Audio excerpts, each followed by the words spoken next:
What's up, motherfuckers? It's your boy Comics on the Edge. Welcome back to the low grades.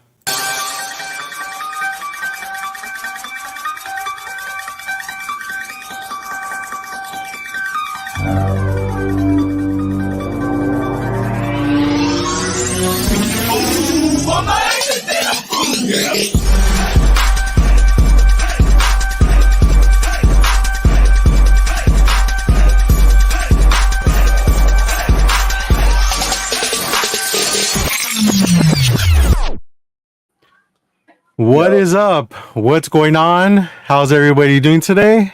We're doing kind of miserable, I'm not gonna lie. We've been run through the ringer, and Wondercon weekend was a success, but it was also we paid the price pretty much. It oh man. Yeah, we'll get into that though. What's up, James? How you doing, man? I'm good. Yeah, we'll get into all that suffering from the con AIDS, as I heard you delicately. Yeah, Wondercades. Yeah. Yeah. So yeah, that's pretty much the simple answer as to what I got going on. We'll get into our weeks and all that. Let's say what's up to the chat real quick though. We got a lot of stuff to show you guys, so yeah, it's gonna be a lot of showing today. yes. PG, of course. So James is gonna go ahead and say what's up to everybody.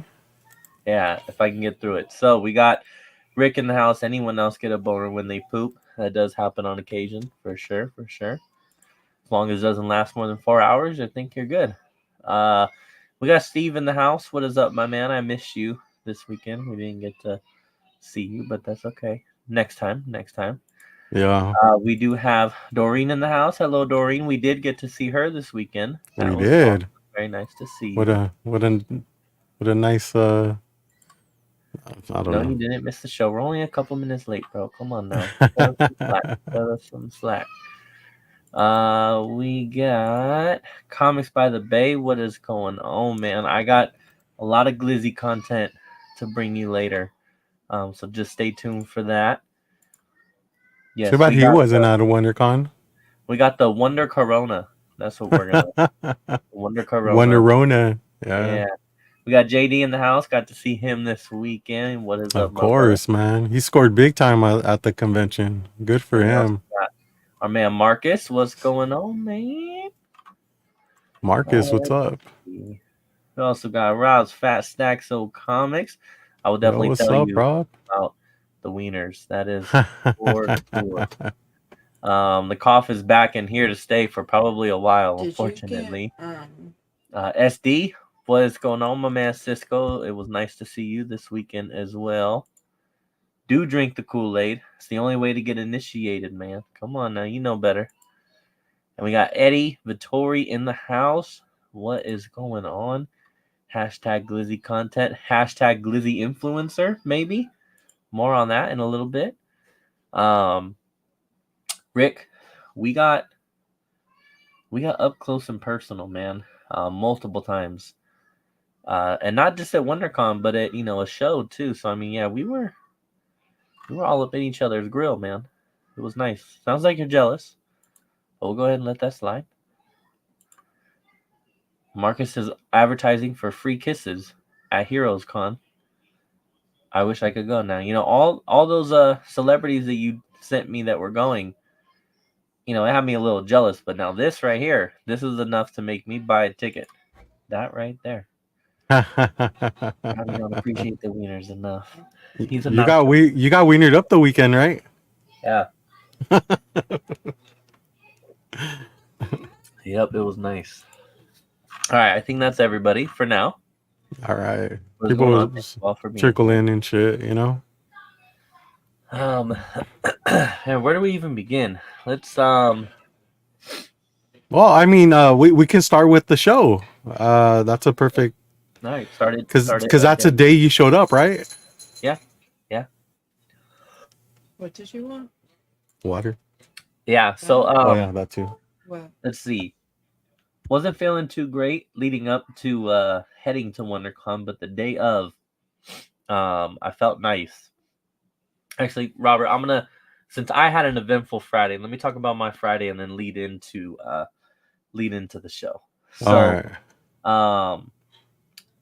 I made the trip down and was feeling better. I was like, all right, I'm good. I don't have no aids that I'm bringing with me. And I got there, met up with Tony, aka Darth Punisher, and um, hung out with him, dropped off my stuff, and then we immediately headed out. And if you saw my Instagram post, you know that we went to we pulled up to a Wiener Schnitzel. And I was, what's going on here? And he said, you got to trust me. And Yeah. You're like, dude, I go to these on the daily. all the time. Yeah. Yeah. Thank you, Marcus. Thank you. And I was like, he said, like, do you have these? I said, well, yeah, I have these. I'm here on the daily. And so then I found out that it was the first Wiener Schnitzel, which was very awesome. And so we ate there, and then immediately headed on down to Earl's on Crenshaw, which is kind of like a viral place now. We found out by talking to the owner. Now, I will say, if you ever check out Earl's on Crenshaw Instagram, what you see on Instagram is what you get in person. He is awesome. The owner is awesome. He talks to you. He checks out everything, makes sure everything is good. And can we just address? Are those new glasses? So when I got my other pair, I got 2 pairs of glasses. This is the other pair that, I don't think I've worn on the show yet. So. Dude, do what I do next time. Take your wife with you and try to come to an agreement on what glasses to choose. I don't mean to derail, but I wanted to ask you that like in backstage, but we didn't have time. So yeah, we'll do it. All right, thank you. I like them. Thank you. Well, I mean, somebody likes them, and it's you. Exactly. I do things as long as I like it. I'm good. That sucks that Caitlin Clark is struggling. Oh man. Thank you. Let me address this real quick. I'm gonna say no. Number one, I didn't get to actually meet him. Dude, he did. He surprised. Yeah. You didn't see his post? I was in it. You were in it. I'm talking about me. Not, I know, but I think he's asking me though. Oh, okay. I was gonna say, yeah, I'm 6'3", so no one's surprising me with how tall they are. I know, right? Maybe. But like he just like jumped out of I don't know where the fuck, and he's all, Rob, what's up, man? And I was like, John, because I met John before. He's cool, man. He's a cool dude. All right, so we went to Earl's on Crenshaw, which was amazing. I mean, I don't know if you guys are ever in the area. That place is worth the trip for sure. Yeah. So we did that, and then after that, I headed on down to Anaheim. Now I do believe also all of what I just described is kind of the reason why I got sick again, and then gave the aids to Robert, because I was feeling much better. A little bit of a sore throat, barely there. It was pretty much gone by this point.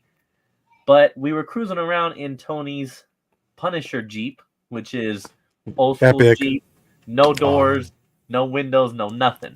What was the struggle real on getting into that fucking thing, dude? I told huh? It's not that bad. It is a little bit, yeah, no doubt. Jeeps are pretty hard to get into when you're a big guy. It's a tight fit for me, for sure. Yeah. But I mean, yeah, it was not the most comfortable ride, I will say.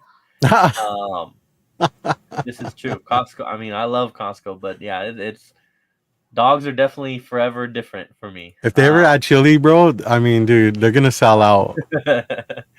But so I think riding in that Jeep was a bad idea for my throat, for my cough, because after that, it was pretty much just over for me for the whole rest of the weekend. Man. And then possibly, spreading that AIDS to other people as well.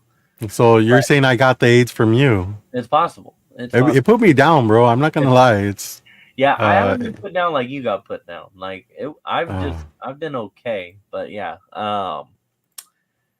We got a little bump and grind going on. Nothing wrong with that. Ain't nothing wrong. But so then I headed on down to Anaheim to the House of Blues, where I met my man right here, and this is where I will allow you to take over and explain that whole evening. Yeah, so we met up over at the, was it the Grove, or no, it The was called Skywalk. I thought they call it the Anaheim Skywalk. something like that, dude. I don't, I've never been there. I've been to House of Blues in Anaheim before, but when they were in the downtown Disney area. Yes, it is not there. So yeah, this was my first time being there. I loved it. I love the venue. I love the parking. Parking's always like, yo, what's up, John? Gee, he just fucking jumped out at us right now. Look at that.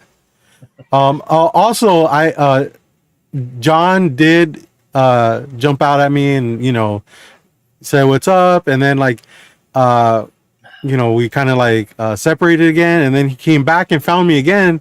He's like, oh, I forgot to take a picture. You know, can you take a picture with me? And I was like, yeah, sure. You know, so that's, if you follow him, you could see a picture of him and me together. So yeah, man, it was great times. WonderCon was a shit. Yeah, so I've never been to the House of Blues, wherever the new venue's at. But I thought it was great. It was kind of weird because it was, it looked like it should have been popping, right? It was a Friday night. Yeah. There's all these like store, The place. Yeah. Yeah. Yeah. There was all these stores that were like kind of closed down and or not open. Just imagine like a giant plaza with just store after store after store. There's some specialty shops, like some that carry. I saw one that had like, let's say, all kinds of like lounge fly type, you know, stuff. And then they had a big Iron Man thing inside. And so like, you know, and then there was another one that was more for. We saw one that was called K-pop Games or something like that. So just I think it's like probably like Crane Games or something like that. Claw Games. Yeah, we didn't go in there, but yeah, we didn't step inside. We're beyond that, you know. Yeah, so it was kind of weird because the line was, it looked long, but it really wasn't very long. Yeah, it's just they kind of had to like break it up and, you know, start another line somewhere else, just so that people that were not going to the show can like get through and stuff. It also cuts right in front of a movie theater too. Yeah, so you got to kind of like separate that. Yeah, and you did ask a good question, like who's going to the movies at these type of places? Yeah, right. Yeah. You know, like you're paying for parking. There's I think there was like only 4 screens or something like that. Right, I don't know. And like at that point, who cares about the ambiance of what happens after you get out of the theater? Like I don't care about that. Exactly. Just go watch a movie. Yeah, but once they started letting, and you know, we were afraid it was gonna rain too. It kind of sprinkled a little bit, but nothing too crazy. We were in line. I don't think it took that long to get in. I think it took maybe like 15, 20 just to get in. It was pretty quick, man. And we got fucking awesome standing space. My daughter, she's not. Oh, I took my daughter as well. She's 17 years old, and she loves the same type of music I do. So she's on the shorter end, and the spot that we got was like pretty solid. I mean, you were able to see the band pretty clearly and hear them really, really good. And you know, for a short person like that, it was like aces, you know. And she was able to position herself like right up against a railing. Yeah, so she wouldn't get tired, you know. Hang on to it, yeah. 3 hours by the end, it got so packed that like you couldn't even move, so you were just standing, and we never like left our spot. Yeah. And I mean, you know, we'll talk about that. We'll talk about that. So all the bands were great.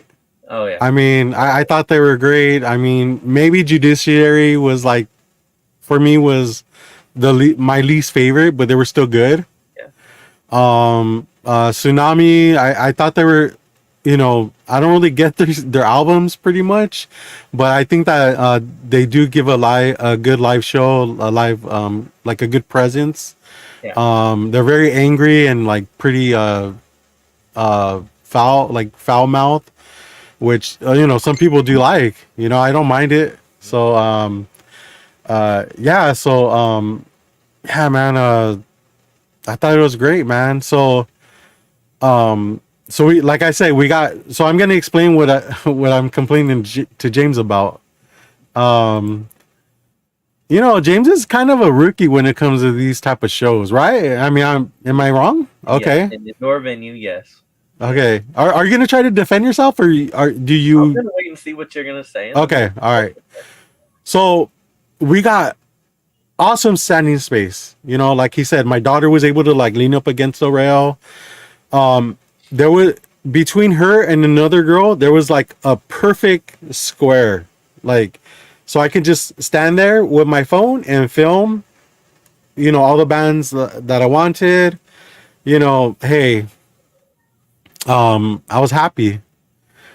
As the night started, so James is to my right. So as the night progressed, more people started going into the venue, and it started getting packed. I won't completely blame James for this because, like I said, he's a rookie, and he might not even know or realize what he's done. Okay, I did explain to him, so he doesn't. This is not really a surprise to him, but so as the night progressed, they're kind of like, other people wanted like good standing space as well. In order to do that, they kind of had to like push people aside and kind of like wiggle their way here and there. I'm not new to that. I get it. Like, but you got to stand your ground. Okay. Because they'll wiggle their way right in front of you to where you can't even fucking record anymore. Especially if they're tall. But, so, James is creeping over to my side. I'm like, okay, this is my friend. Like, maybe he's just like positioning himself, or maybe he's trying to get a better view, which now that I think about it is kind of a dumb idea because you're so fucking tall. Yeah, that's why it doesn't matter to me. Yeah. So James pretty much gets pushed to the point where it pushes me out of that perfect filming area, and now I'm filming behind a girl's fucking beanie. And I turned around, I was like, dog, like, yo, I was at one point, I was where you're at right now. Okay. How did this happen? Like, I went from having a good filming spot to probably like 10 times worse than what I had. James just kind of shrugged, like, I don't really give a fuck, dude. So that was kind of like my gripe. Is just like, James, next time you go to a show, don't let anybody push you around, dude. Especially for standing space. Okay. So you're I know we're Dory knows what's up, dude. We're in the entertainment business here, so we're trying to make what's up, Chris? Sound fancy, but pushed around is a mad exaggeration. No, okay. All right, you're right. Pushing me around. Okay, how did you end up like? I don't even know. I think I ended up with one person next to me. Nobody ended up in front of us, for the record. Yeah. So nobody got in front of us. Nobody got in front of me. Now, a guy ended up next to me, but he was also next to me starting from probably Tsunami. Now, yes, we did. All three of us ended up shifting over because your daughter was on the inside of that corner. Yeah, and then she was fine on the outside. Of the yeah, she her position got better because, yeah, you're right, but I think I think at some point I got that perfect like view, You know what I mean? Yeah. Like the I had a box. first view regardless. Yeah. Again, So don't so disagree. I had a like first view regardless. instead of me holding my phone up to my like up in there, I can film like this. Mhm. You know, I do record shows I go to. I have a second YouTube channel that I usually post on those. So I thought this would be great content, dude. Especially the first time me seeing a lot of these bands or all these bands actually.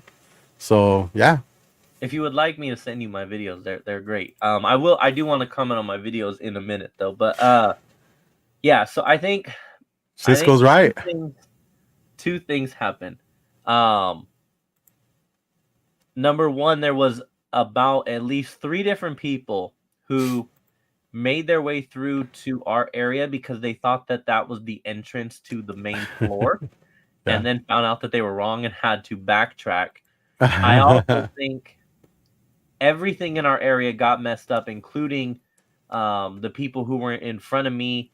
I would describe it as in front of me and next to your daughter, because there was this girl who came during tsunami who came up into that spot and then was just like the type of chick that I just expected to hop on the tour bus with them and get banged out Yeah. like No, that. Like, I know exactly what you're talking about. Yeah. obnoxious as fuck. Mm-hmm. And I think she like messed up the whole. I think at Yeah. that point people Well, started kind of shift away from her. It yeah. was annoying. I think if anything, that's probably the good thing that came out of you shifting was that I got shifted out of that whole, when she jumped, Corner. when she got it. Yeah, it was just like it didn't really phase me because, Luckily, uh, she didn't stay. The girl in front of me kept like turning around and like just staring at her, and then eventually oh, she left.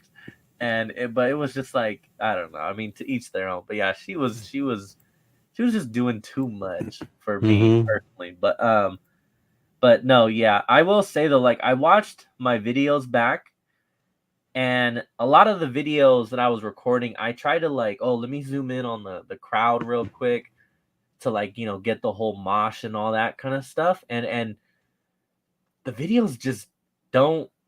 They don't do it Have you justice. watched yours back? I feel like Yeah, they don't show the crowd for shit. Like it does not show how big the how pit was. Yeah, violent yeah, that pit got at times and how crazy it was. Awesome to look at. yeah. When I thought that my videos were capturing it, amazing. I even went to like Kublai Khan and Tsunami because what was cool and what I told Rob was each of the four bands, the crowd literally got crazier and crazier and crazier. And so by Kublai Khan, it was just nuts. Oh And yeah, you can not tell that at all from the videos that I posted and from the videos that I've gone back and watched. Like you can see that there's some stuff going on, but it just did not capture the atmosphere very well. It was insane yeah. to watch. I did like how Kublai Khan started off with their banger, their Yeah, TikTok banger yeah, first, just to kind of like get it out of the way. I mean, there's better songs than that, but that one really just set the pace, and I thought it was great. Normally, a band would just like save that for the last yeah. song, but yeah, They saved they're their hardest ones for the end though, which kind of was nice. Like yeah, the ones that really got it going. yeah. Well, SD, I'm glad that you feel that way. I mean, I'm sure the video still looks great. It just from being there and then like trying to like show my wife the video, it was just like, nah, this It is was really brutal, dude. It was not doing it. It's fucking not doing it justice. It's really yeah. not. Oh, so like a good example of it not really the video's not really doing it justice is, dude, that fucking floor was just like Yeah, bouncing. yeah, Like I've never been to a show where it's been like that. So the House of Blues is on the second level, and dude, people were just jumping and bouncing, and you could feel the floor just like, holy shit, yeah, like this is crazy, yeah. you Starting with know? tsunami. Tsunami was Yeah, when that yeah, first was like, whoa, this is yeah, this is a lot. But yeah, it was nice, and the venue's nice. And there's like, there's the pit section down on the floor. Then it kind of, I call it a step up. There's a little step up to like a outer ring platform, which is where we yeah, were at. And then there's behind us.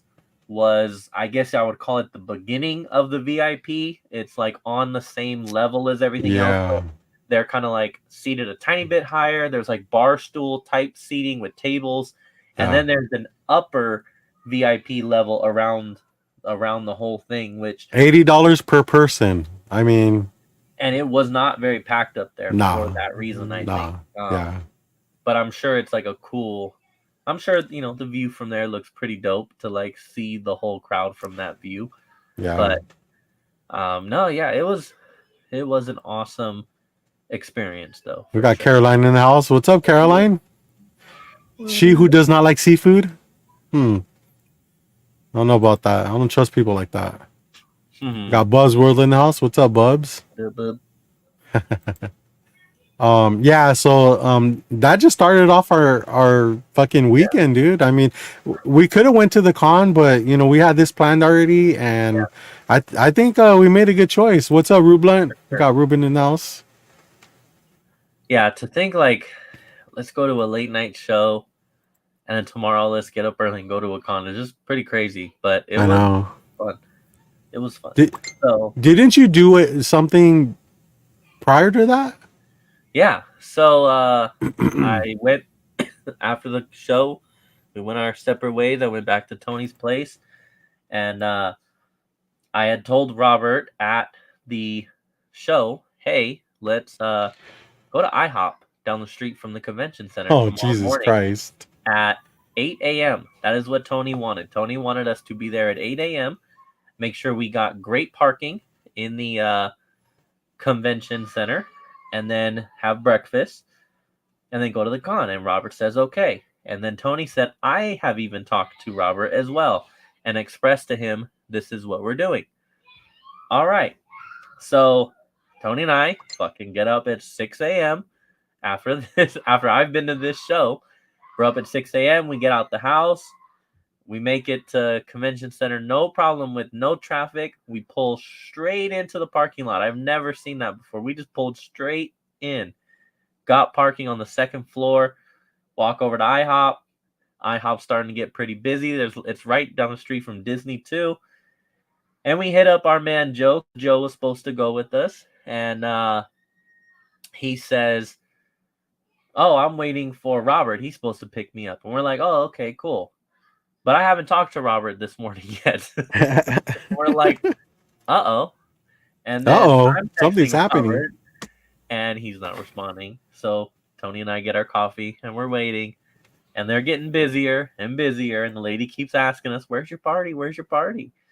And Roscoe's Chicken and Waffles sounds like something I want to do after the con, not before the con. I'm probably not gonna want to Have go you to the ever con been? It's after that. fucking amazing. It's really No, I good. believe you, but I mean, like, it's Oh, food coma type shit. Like, I ain't gonna want to go to the con after that.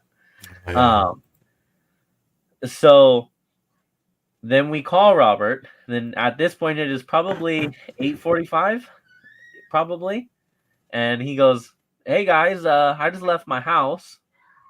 And so he has about an hour before he even gets there. So at this point, we said, F it. Tony and I order, which I will say IHOP has a new omelet that's really fucking good.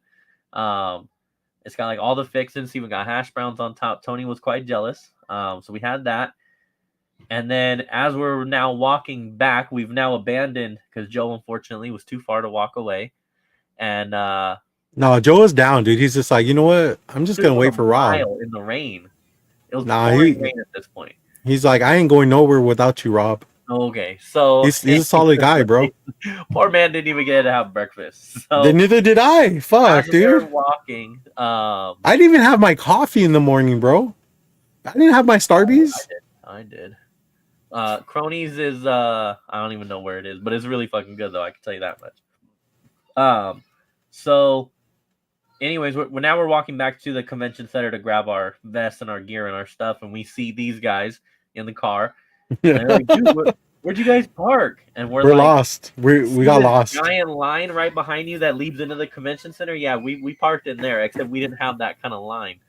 So yeah, it was already an eventful beginning to the Yeah. con in the morning.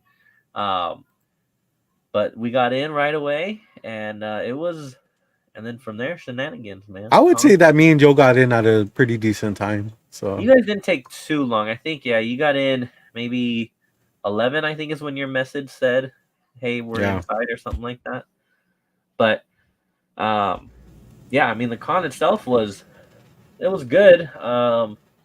Not as packed as previous ones that I've been to, but I guess that's a good thing. But also means that that's because less vendors, artists, not or guests were pretty lackluster for sure. Um, yeah, and for I sure. think just all of that Easter, shitty weather, like I think all of it just kind of combined to it was not as packed as I thought it was going to be.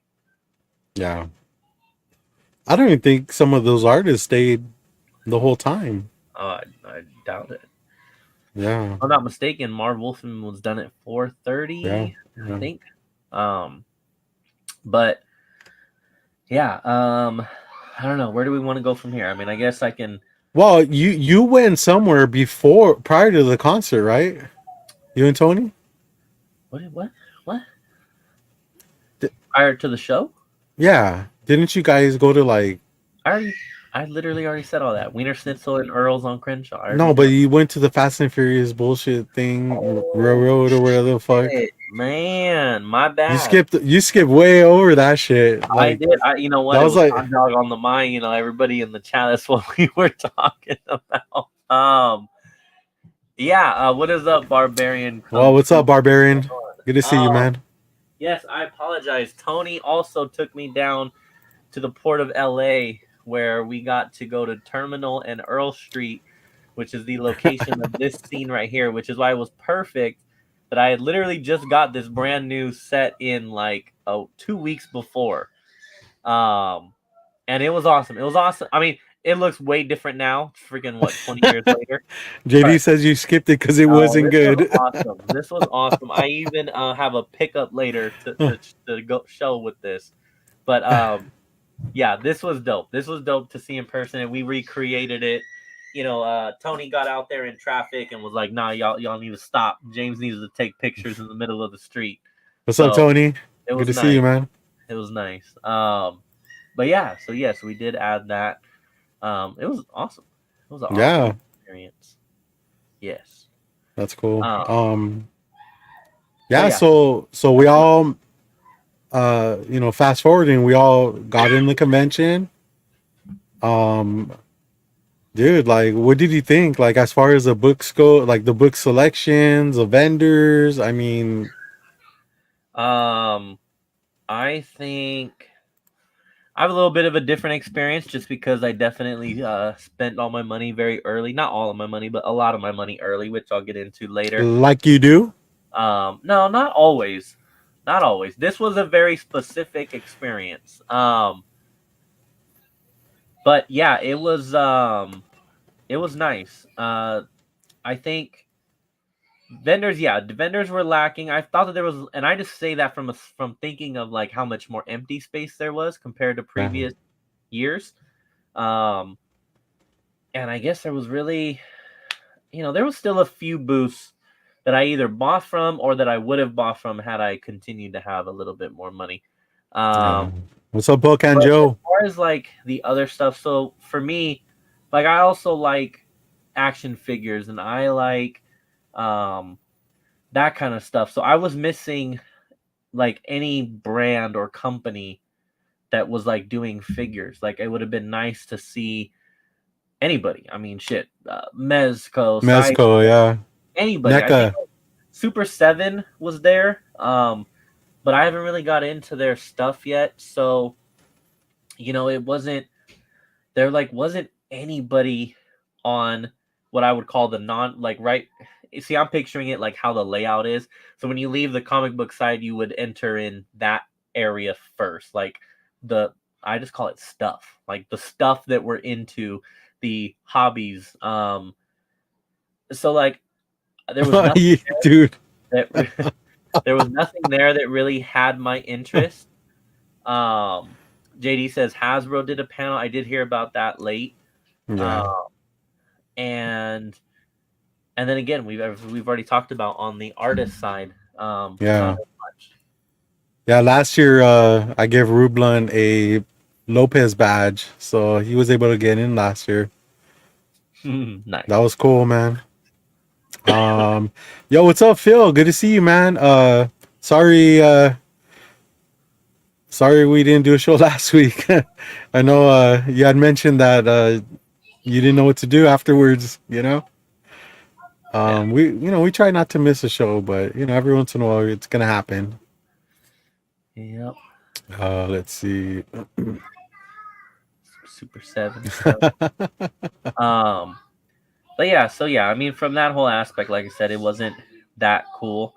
And then I guess on that side, like you enter, that is where there is a lot more vendors that do have toys and stuff like that. So I guess there was an all right amount of selection of action figures and things like that they collect. There was a booth that had like probably damn near every mezco that you could think, and I do like those. But so yeah, it was all right. It was all right. I love Phil and his Playboy jokes, dude. That's awesome. What did you think of it? um, I mean, for me, I thought it was great. There wasn't, especially for Saturday, there wasn't an overabundance of people. It was just like you're able to walk through aisles without fucking rubbing nuts with somebody. Yeah, My only problem is a lot of the vendors that I've gotten to know or know me personally were not there. There was like a few, and they really did take care of us, like all of us, us and our friends. yeah, But for the most part, like I normally um I normally I guess I'm used to just seeing more vendors than that, like that I know personally. So that was so it was challenging because it's like now I'm having to like kind of like meet other people that vend, and it's like now I have to like you know see where they're at as far as like how they price their stuff, and uh if they see me enough times, like maybe they give me a discount or hook me up. That's always like the bonus. It's always great like meeting new people, especially when they're vending. Yeah, it's an awesome pick of a SD. But yeah, it was just like it was challenging, which made it kind of fun, like. And I didn't know if like one day was enough, but I think it was in the end. yeah, yeah. I mean, Yeah, that's a good point. I was definitely. I mean, I got regardless of whether I spent my money, didn't spend my money, like one day was definitely, I mean, well, granted, we were there from literally opening to closing. So yeah, in that time, yes, you pretty much could do everything. yeah, Granted, I guess if you did wait in line for people's signatures, maybe, obviously that takes time away from, so maybe if you did a bunch of signings, but even then, not really because Tony killed it on signatures and still yeah. had plenty of time to walk around and do other stuff. So, You um, just reminded me, dude. Like when you so guys got in there, yeah, Tony fucking booked it. You didn't see him until like we walked halfway. around for a little bit. Yeah, then he got lost. And then I was like, hey, so where's Tony at? You're like, he's at the I think he went to the restroom. I go, oh, you ain't gonna see him again. And you're like, nah, he just went to the restroom. Relax, I did not say that. You dude. keep. Yeah, look at. All I said was I he know said how he to went to the con. He restroom does know how to con. and he'll be back. And then you said he'll be gone, and I was like, okay. I mean, that's okay. All I'm doing is telling you what he told me. Um, so So Batman says price is too high, no trade. So that was the challenge. Like, and I feel like I didn't pick up a lot of stuff, but I feel like I got pretty fucking good deals for what I got. So that it was very challenging. I had one guy who kind of like he was willing to wheel and deal, which was great. Leaving the con, it was I saw a booth and it was a lot more difficult, but I ended up getting like the upper hand, I believe. So you know, it I kind of like a challenge, but it does get to me if I don't um if it doesn't work out in my favor, you know? I mean, Yeah, I mean, I think I got pretty good prices too. One you had set up, um, you guys had all talked me into getting a book, which we'll get into, and then yeah.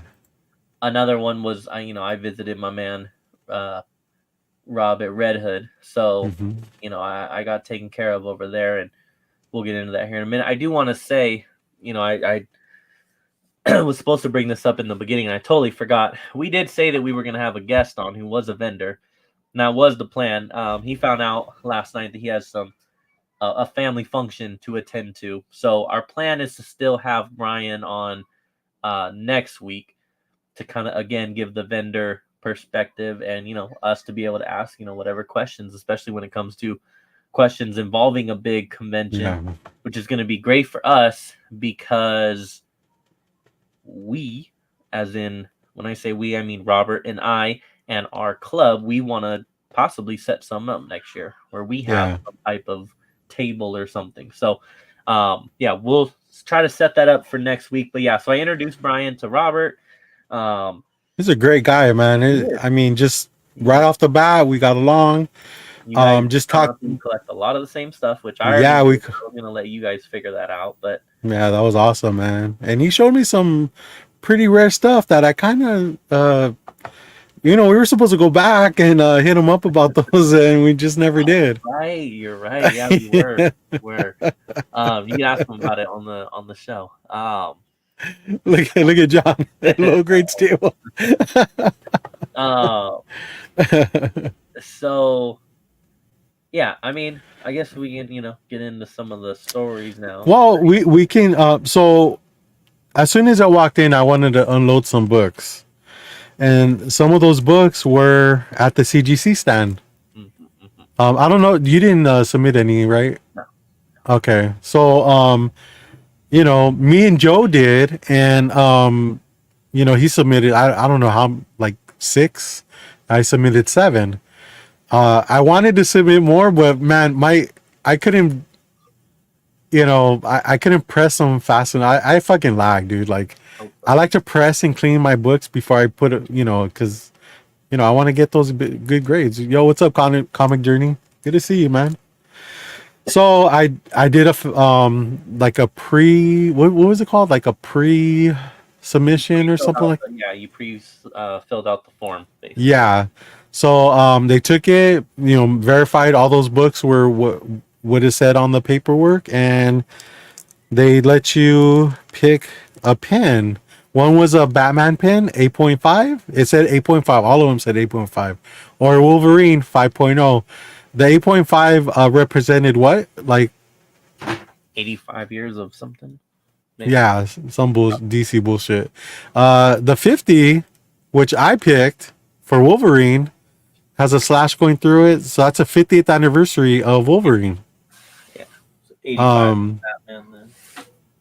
Yeah, so that's what I picked, and that was cool. It was a cool pickup.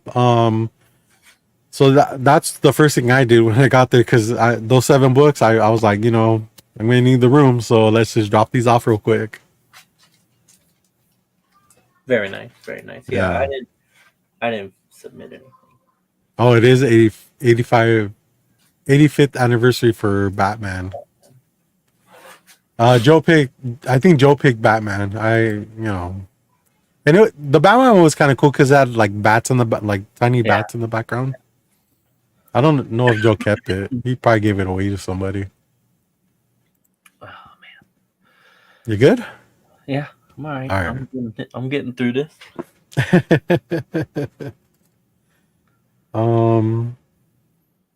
Man, my boy SD Key Collector. Here, let me. He's a really cool guy, man. Nothing bad to say about him. Took a long time to get to meet him, but man, this guy he knows his shit. He had some awesome pickups. Yep. And he does collect some of the stuff that I collect too. So that was awesome. It was good meeting him, and because I didn't really know much about him prior, and we fucking talked forever. You know, Yeah. was that your first time meeting him? Yeah. Yep. Yeah. What did you think of him? I thought Cisco was dope. It was awesome to finally get to meet him. I'd already met Hetty from last visit down there, so he was kind of the last one left. Yeah. So yeah, no, it was awesome. I was pleasantly surprised. And yeah, no, it was good. It was a good time. So, what do you think about just kind of like alternating this time, dude? Because I know we both have like so much shit We have a lot to of show. shit, and I'll probably only make it so far before I need to cough a bit. So yeah, we can split it up. We can split it up for sure. All right. So, like James mentioned, we hung out with our boy Joe. If you don't know Joe, he's an awesome guy, carnage collector. We love seeing Joe. Besides, other than the fact he's an awesome guy, he always brings stuff for us, and he showers us with gifts. Most of his stuff that he just doesn't want, and we're okay with that. So I'm gonna go ahead and get into the prints that I grabbed from him. So the cool thing about Joe, hanging out with Joe, like I picked him up and took him places and stuff like that because he was he was in a hotel right by the convention, and you know, so he brought like what 3 long boxes full of comics. So at some point he was just like, "Hey, this is the stuff I'm giving away. Like, if you want to look through it, like take as much as you want. I don't care." I was like, "Oh shit, really?" Well, he had all these prints, and I was like, "Dude, I'll take all these prints," because I don't think a lot of members are really into prints. Yeah. Not that I am either, but like I do appreciate them. So I picked up a few prints from him. This isn't a print, but it's the Fortress of Solitude. This is a treasury size book. It's in rough condition, but I don't have a copy. So, I snagged that one from him. Um, other than prints, he had like some original art that I snagged. Um, who is this guy? Oh, so we have Vision and Black Panther. Oh. It looks like Darwin Cook, honestly, but I know it's not. Um, I don't know who the artist is. You know what? I think I have something that has his name. I don't know. Well, I don't know. I'll figure it out. I mean, this is all fresh stuff. So, yeah, that's original art. If anybody knows Joe, he actually that's what he loves to do is at conventions, he loves to go to artists and tries to commission them for stuff. So, so yeah, he got the Vision and Black Panther. This print I love because it's from an artist that I do know, Tim Seeley. He does like a reversion of Cherry Pop Tart, but this is Masters of the Universe DJ versus not a dealer. These are gifts. oh yeah, Masters of the Universe versus DC, signed by Tim Seeley. Great artist from 2018. So I snagged that, of course. Um, got like this Wolverine print. It's pretty cool. I don't know who the artist is on this, but I know if I ask him, he'll know every one of them. From with the Uncanny X-Force costume. This was awesome. So this was a commission that he got done, and he actually made the artist made a couple prints for him too. So he has the original art for it, but so he kept the original art and just gave away the prints. You have a Black Cat, which I love. I don't know. What is that like? Venomize or Carnagize Mary Jane. Yeah. Uh, it says Lobo Nueva. I don't know. I'm not too familiar with that artist. And Dan Oliveira. So, like I said, he has original piece, and these are prints that the artist made for him. And there's a black and white too. They're both signed. So, um, yeah, pretty cool. And then we got like these little mini prints, which I thought were really cool. Um, we got Rogue Okay. Okay. with their For boobs research out. purposes only.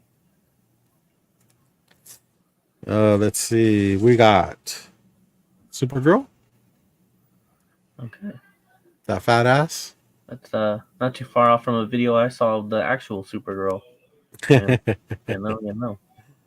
And this is probably my favorite one. It's Wonder Woman. Mm-hmm. Mm-hmm. That looks Yeah. uncomfortable. And this is another sketch of Magneto. Ah, that's cool. So Alexis Villanueva. Oh, I think that's who did this. Yeah, pretty sure. I don't know. But so yeah, those are just some of the prints that well, all the prints that I got. So Very nice. but we'll have you show some of your stuff. Okay. So I also got some stuff from Joe. I will do the figures first. So Joe, a while ago, or actually here. So this one was in. He also brought like a tote of. He brought like a tote with a bunch of like random stuff. So I got this Batman here, which I think is just a really good sculpt.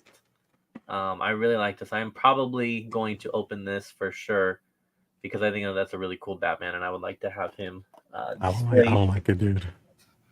Not a fan. What? Oh. Then I'm gonna get this out the way so y'all can talk y'all shit.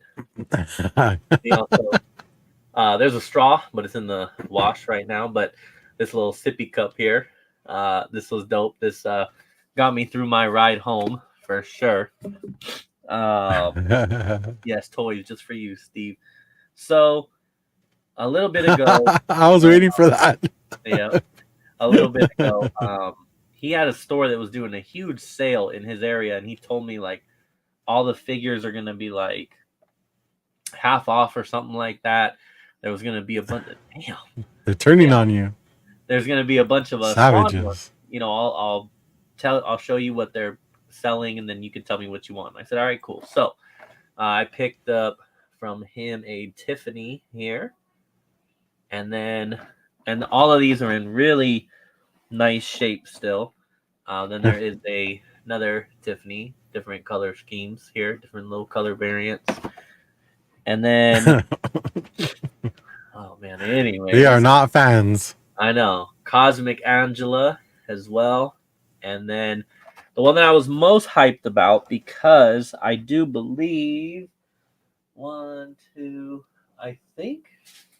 I'll have to look. This might finish off my collection of these.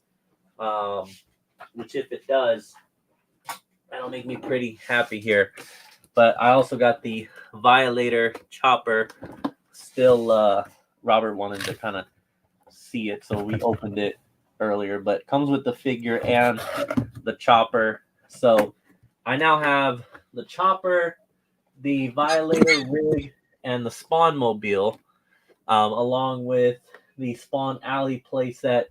So, like, as far as the big box items, I mean that I'm doing pretty good here on these, and this is still in really nice shape, the boxes and everything. So, definitely happy with that. And I have not found this Violator chopper before.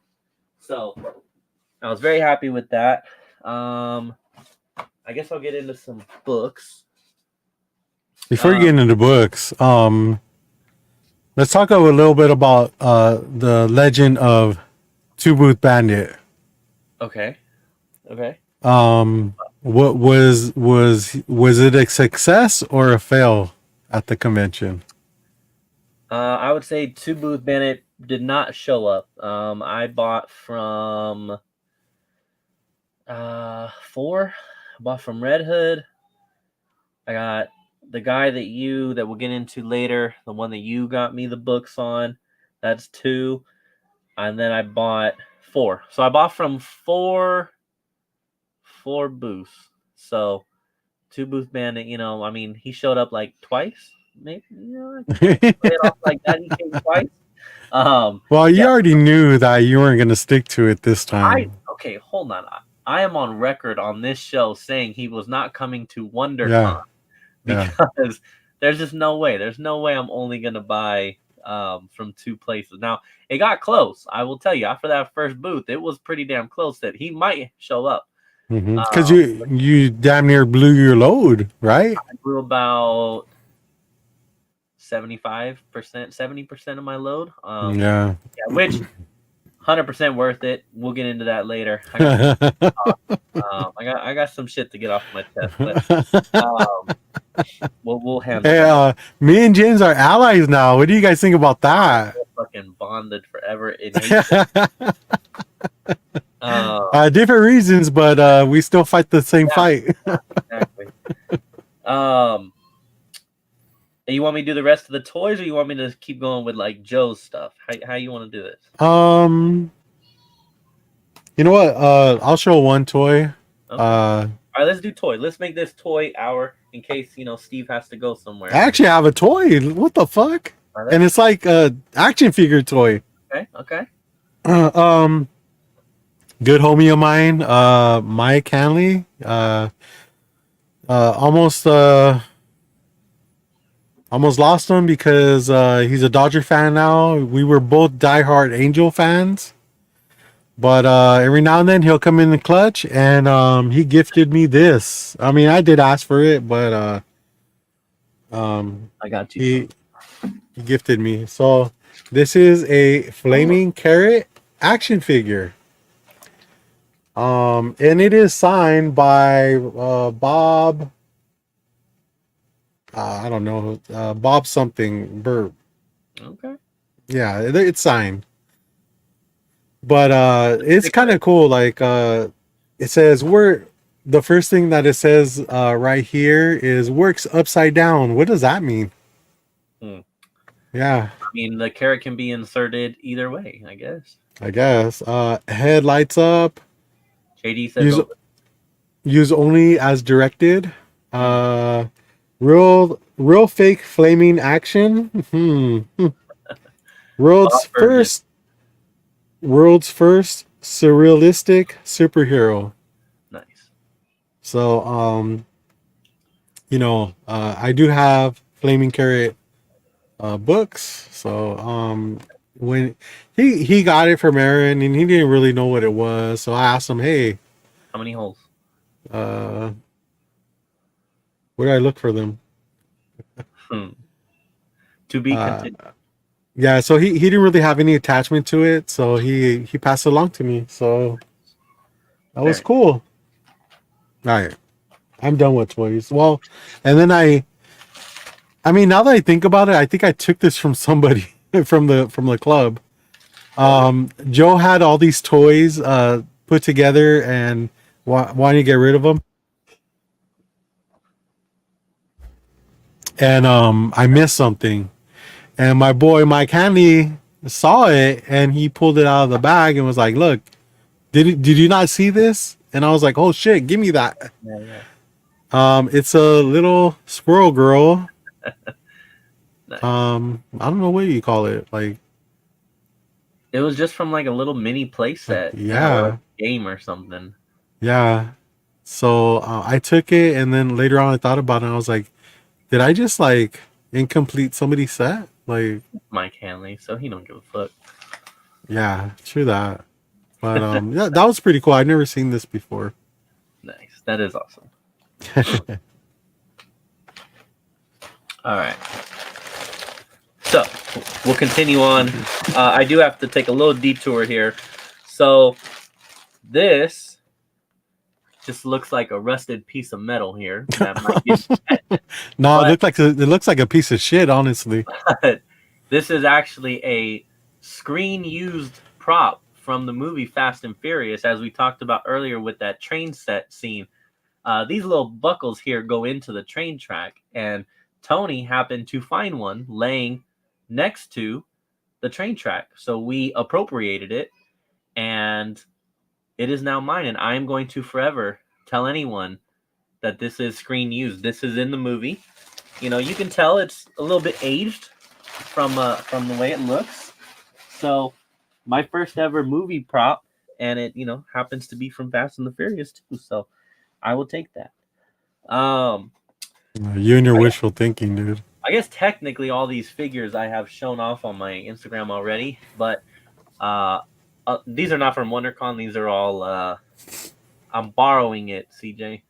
Um, these are all like things that I've ordered prior, but this is a really cool set. Everyone says that the articulation on the Daredevil and the cell shading actually works out perfect on this one. So I'm pretty happy to finally open that. Doubt it, honestly. And then speaking of Daredevil, this was actually at Tony and I stopped off at Book Off on Sunday, on Easter Sunday. This was there the last time that I went, and I had to pass on it. So this time when I saw it again, I said, no, I'm not passing on it twice. You do not get to see yellow suit Daredevil very often. So this was really freaking dope. And I think it even has a little sticker from KB Toys, OG shit right there. So yeah, this was a really cool, and this is just a cool line. So I got that. Then I also I just posted this one today. Pictures don't really do it justice, but a really nice Kilowog and Kyle Rayner set here. I like the sculpt. I love the color scheme. Finally, the like perfect shade of green. Kilowog looks dope as shit. And so this is it's kind of weird how his left hand shaped, dude. If you huh? Who? Oh. Kilowog? Oh. Oh, dude. I might be able to make use out of him after all. Right, yeah. I'm just saying. It's like a Kilowog fleshlight. I'm just saying.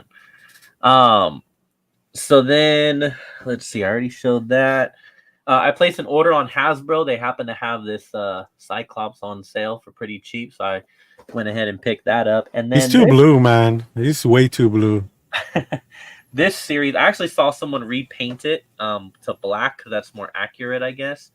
And I thought that actually looked really dope. So, a couple weeks ago, I showed off Cyclops from X-Men 97, which I am loving, by the way. I am caught up on it. And these fuckers got me, man. They got me. Because I was like, nah, Cyclops only. Like, that's my favorite X-Men. Like, I'll just stick with that. Wolverine has been sold out, and he's, like, way overpriced. So I'm like, if I find it great. Cyclops is a bitch, though, dude. Huh? He's a bitch. Cyclops? I was like, other than that, I'm going to pass. But then I just couldn't help it, man. Like, this Gambit looks dope. I know that this is JD's boy right here. He looks really cool. Plus the accessories. I just couldn't. I couldn't help myself. I got Magneto from the first wave. And then if I was going to get this version, I had to get, the one that they're using right now. So, yeah, they got me, man. They fucking got me. So, those are the X-Men 97 ones. I'm going to try to stop there. Like I said, if I do find Wolverine in the wild, I will get him. My picture on Instagram of this came out terrible, but Tony had gifted me this Black Adam right here, which is pretty cool. I might open this one up too and have him. Oh, I was there when he got that. He found it on the floor. Oh, really? That's fine with me. I don't care how I get it. Okay, I think that's it for action figures. So you go ahead and pass it back off to you and go over some stuff, All man. right. Thank you, Steve. I'm glad to make you proud there, my man. Okay, we're chipping away, guys. We're getting there. We're getting there. Yeah, right.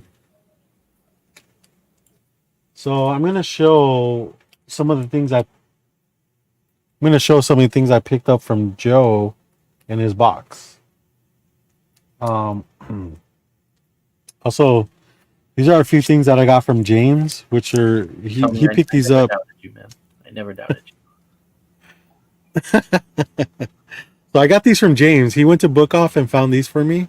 A dollar. Uh, A dollar. yeah, Keep that in everything's a dollar. huh? Halo 6, Man.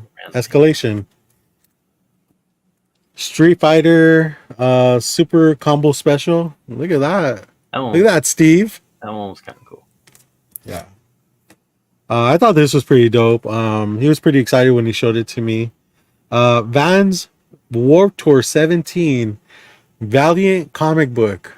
Um, so this was kind of cool because if you open it up, you could get signatures from uh like bands that had played that show in 2017, and it's got all the Valiant characters like Bloodshot and All those Punk other people. Mambo. Yeah, yeah. But you wasn't gonna give me this, but I was like, dude, I want that. Yeah, uh, I'll talk about it. so he found this, and I was like, dude, like I love this band. Death Metal One. This is the issue that has Rise Against on the cover, and it comes with a vinyl For a of dollar. their song "Broken Dreams" Inc. $1. That was a dope find in the It fucking was. for a I'm not gonna dollar. lie. Yeah, that's awesome. I was shocked when he gave it to me because you know he was pretty happy about finding it too. Yeah, so I collected death metal, and then I just thought it was a great find, like for a dollar to find the book plus the record. I Yeah. was like, damn, that's a hell of a score right there. And then when I went to show Robert the books that I was getting for him, like that one was right there on the top, and he goes, "Oh, I thought you were giving me that too." And I was like, no, I said I was keeping that one. For me, I was just keeping it because I thought that's a cool find, and I didn't know that he. It's funny because the book that he wanted the most was the one I wasn't planning on even giving him, Of and then he was course. like, "No, like I really do want that," and I'm like, "Oh, well then, I mean, yeah, if you really want it, here." He had already hooked me up sick on some stuff that I'll get into, but yeah, it was like, "Oh, okay, well, like, yeah, I mean, I just wanted it because it was cool," but no, if you're like dead ass, then yeah, Yeah. take it. So it was cool. It ended up being a nice little trade off Yeah, there. that was awesome, man. That Thank was a you. good find. So this is a stack I got from Joe. These are all the books that I pulled out from 3 short boxes. I thought they were pretty cool. You got the Death of Doctor Strange variant with Doctor Doom on the cover. Lee in Hyuk. Oh yeah, yeah, yeah. I picked up these Draculina comics. I believe this is Rose Besh. I just thought they were really cool covers. This is not a Rose Besh, but this one might be right here. And then he had like, I mean, he just had a bunch of random Yeah, stuff, yep. but he did have a Primordial, which I snagged because I think I have like the first like 3 or 4 issues, so this would actually complete my run. Nice. And this one, then we go on to Stray Dogs 2 Dog Days, issue number Two, 2. two. Yeah. Stray Dogs Dog Days. Oh yeah, oh there you go. Oh, you know what I mean. Moon Knight 8 variant, X Gwen variant. This is by, I believe it's Todd Knock. That's I probably just the coolest that she's ever looked. yeah, dude, I really like the cover, bro. Like Like, that's cool. I'm fucking dying here. I know. We're gonna make it. Yeah, we're gonna do it. Something's killing Um, the children. One, fucking 8 print variant or some shit like that. Um, Real Tree 33 first print. Death Gallery. I had picked this up a while back ago, but hey, I was like, I really like this, and it's just a gallery of different artists drawing death, and Adam Hughes is one of them, and he's fucking bangs it out. Um, Asylum Press, Asylum Press, Fearless Dawn #3. Really cool cover. This is actually signed by Steve Menion with the COA. nice. And I fucking snagged this, of course. Like I said, Joe goes and tries to get original sketches, original art from artists. Sometimes he just gets tired of it and he gives it away. So this is Zombie Tramp. I don't know who the artist is, but this is actually a sketch. That's That's dope. pretty cool. Anatomically correct. Oh, let me get these out of the way too. So these are for my pull list. If you guys are wondering what I pull, I got Pharaoh issue 1. This is the variant. I haven't picked mine up yet. I'm excited. 2 copies of the cover A. Yo, what's up, Alonzo? Good to see you, man. What's going on, man? I didn't see him at the con. Yeah.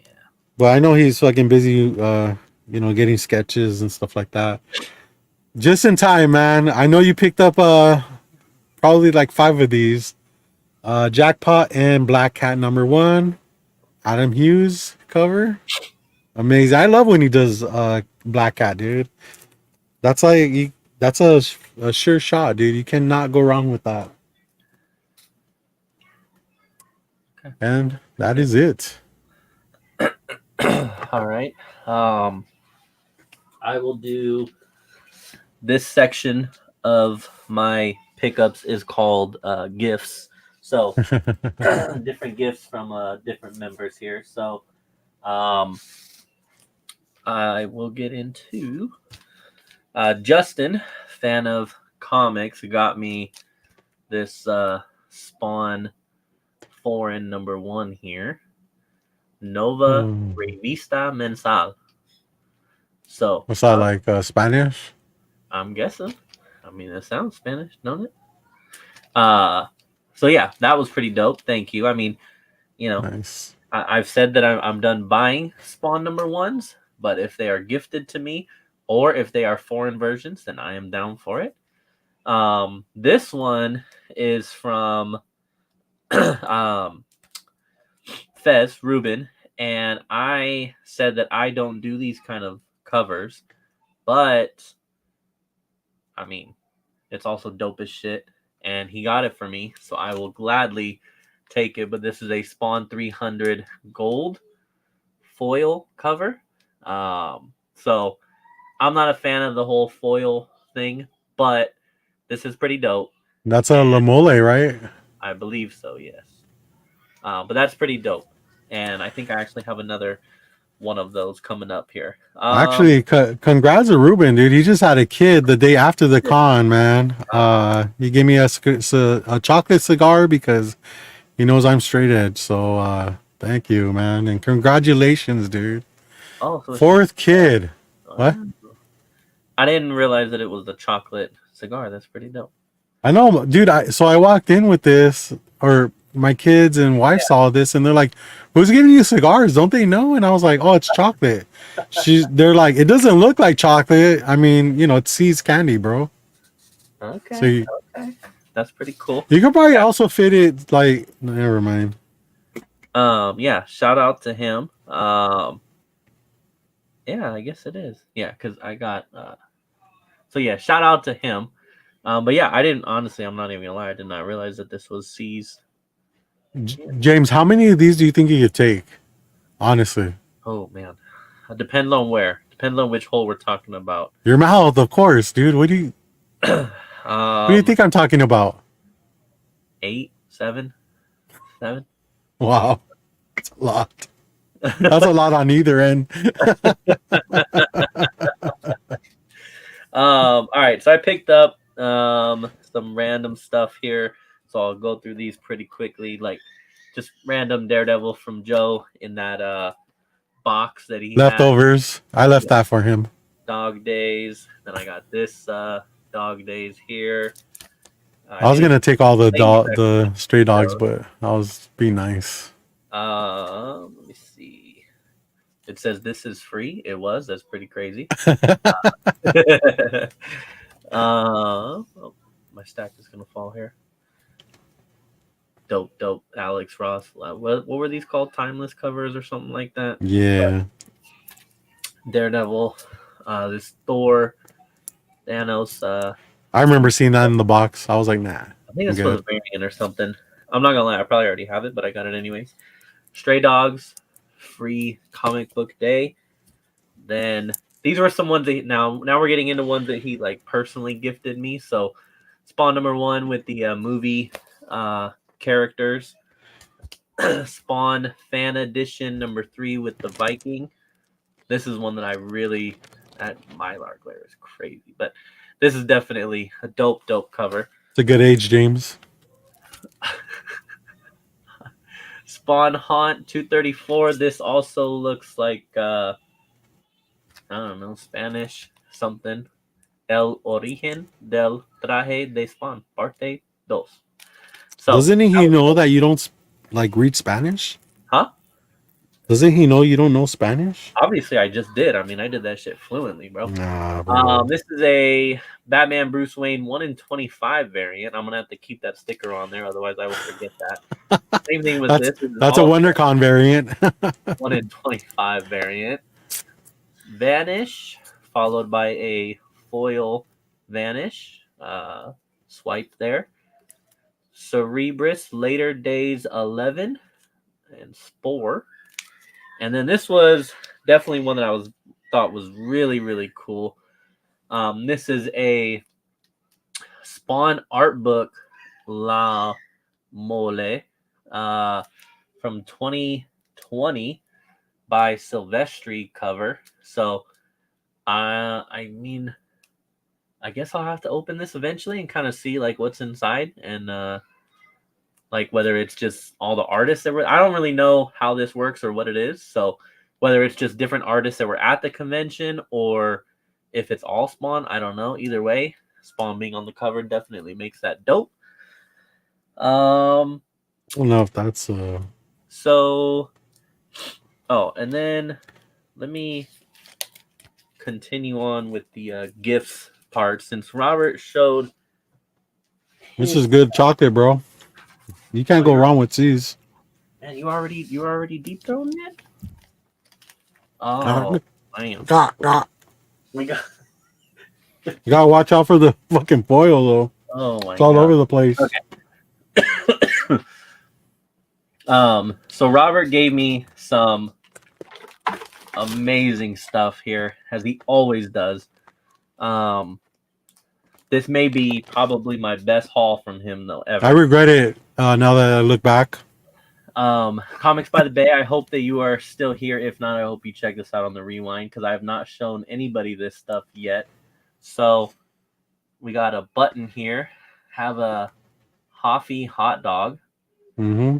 Nice big button. So a lot of these I found at flea markets and stuff. He just like pops in my head, dude. Like there's something. If he went these he would go broke, bro. Dude, hot dog, bubble gum, 6 pieces. Blow your lunch. Then this thing right here expands to 600% of its size. Do not swallow, or else it will grow inside of your stomach. Also, a fucking Snorlax, straight from Japan, authentic, original little patch, I guess we'll call it. Yeah, it's a patch. So dope. Then I also got fucking piggy bank here. I gotta see if I can get the other piece out real quick. Yeah. See, like, what the fuck? Yeah. So that, and then this little guy right here. So yeah, yeah. I mean, dude, the Glizzy Express was moving. Yo, on. blow into that whistle, bro. Come on, what's wrong with you? It's a what? It's a whistle. I don't even know how to use this, dude. Come on, man. I really Act don't. like you don't know how to use a whistle. Not Yeah. this, no. So There you go, the left side. right Yeah. This side right here. Go for it, yeah. Oh Yeah, shit, dude. bro. Hey, that's how you can call your kids now, dude. All aboard? Oh, yeah. Hey, the car's a whistle too, man. Try it out. This I could take in one trip for sure. Okay, that is dope. So then I also got some Lion King stuff here. So we got. I don't know what that is, dude. I'm saying cookie jar. I keep telling everyone it's a cookie jar. Maybe. I think it has something to do with the drink. A drink. You can't put a drink in there. I mean, you could use it for whatever the hell you want, I guess. But yeah. So we're gonna go with that. Then I also. Oh, don't fall. I got my shit just laying everywhere right now. You said this was what, a postcard? So they call it a premium postcard. Premium postcard. I don't know, dude. I just picked it up. I thought it was okay, you know? It's a Disney cup holder. Okay. There you go. I mean, JD would know. I also am like, I mean, this is like 10 minutes before that some bitch kills his father. But it's a little like, you know, it's a little tough. It's a little tough to be there. But yeah, it is awesome. That is awesome. It just is a sad. It's right prior to a sad moment. You just don't see stuff like that every day. Like I was just like, dude, I gotta get it for James. So when I gave, well, you can keep showing this stuff. I'll tell you after. What's the last? So we got this widescreen review magazine here. This is awesome. This is all awesome. Yeah. So that's gonna do it for the gifts. Go ahead and what were we gonna say? So I've had this stuff for you for, I don't know, so many months, and like they're just like in different places, like throughout the house. And my wife, every time she sees it, she's just like, "When are you gonna give James his stuff?" And I was like, "Well, when he comes down." Nice. And she's just like, "You know, it's all over the place. Like, just mail it to him." And I was like, "No, like I gotta give it to him when he gets here." Wondercon, that's where it happened, dude. So we went to breakfast before he left home, and she was just so relieved to get rid of everything. So it was nice. The bottom on this, it says that this is actually a Ringling Brothers Barnum and Bailey item. So maybe this is like a popcorn container if you would have liked. Ooh. Oh yeah, dude. Now it'll just go with my popcorn. That would make sense, but look at the inside, how it's designed. That's you know, like I don't know, man. I don't know. But yeah, it's still dope though. That is awesome. All right, man. We'll see you later, Tony. Call me. All right, Tony. Thank you so much, Tony, for letting me crash at your house. It was amazing. I love you. It was amazing and weird. Yeah. Because you made it weird, Tony. This looks very familiar now that I think about it. Reminds you of Tony? Anatomically correct. Isn't that what you said earlier?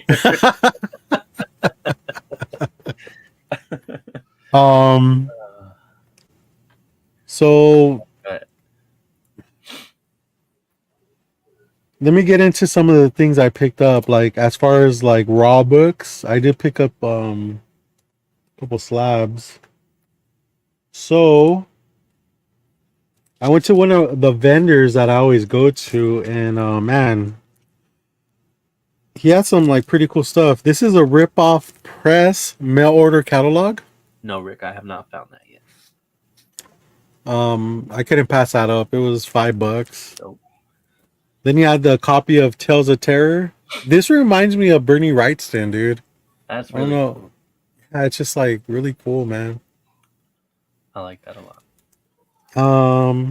Also, I found he had an Adam Hughes book that I was like, dude, gotta pick that up.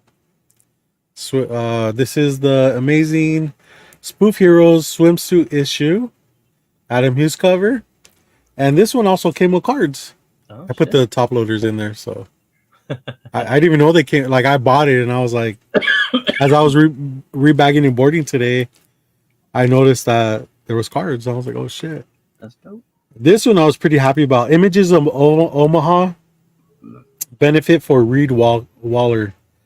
Um, this has like a lot of cool artists that draw characters from Omaha.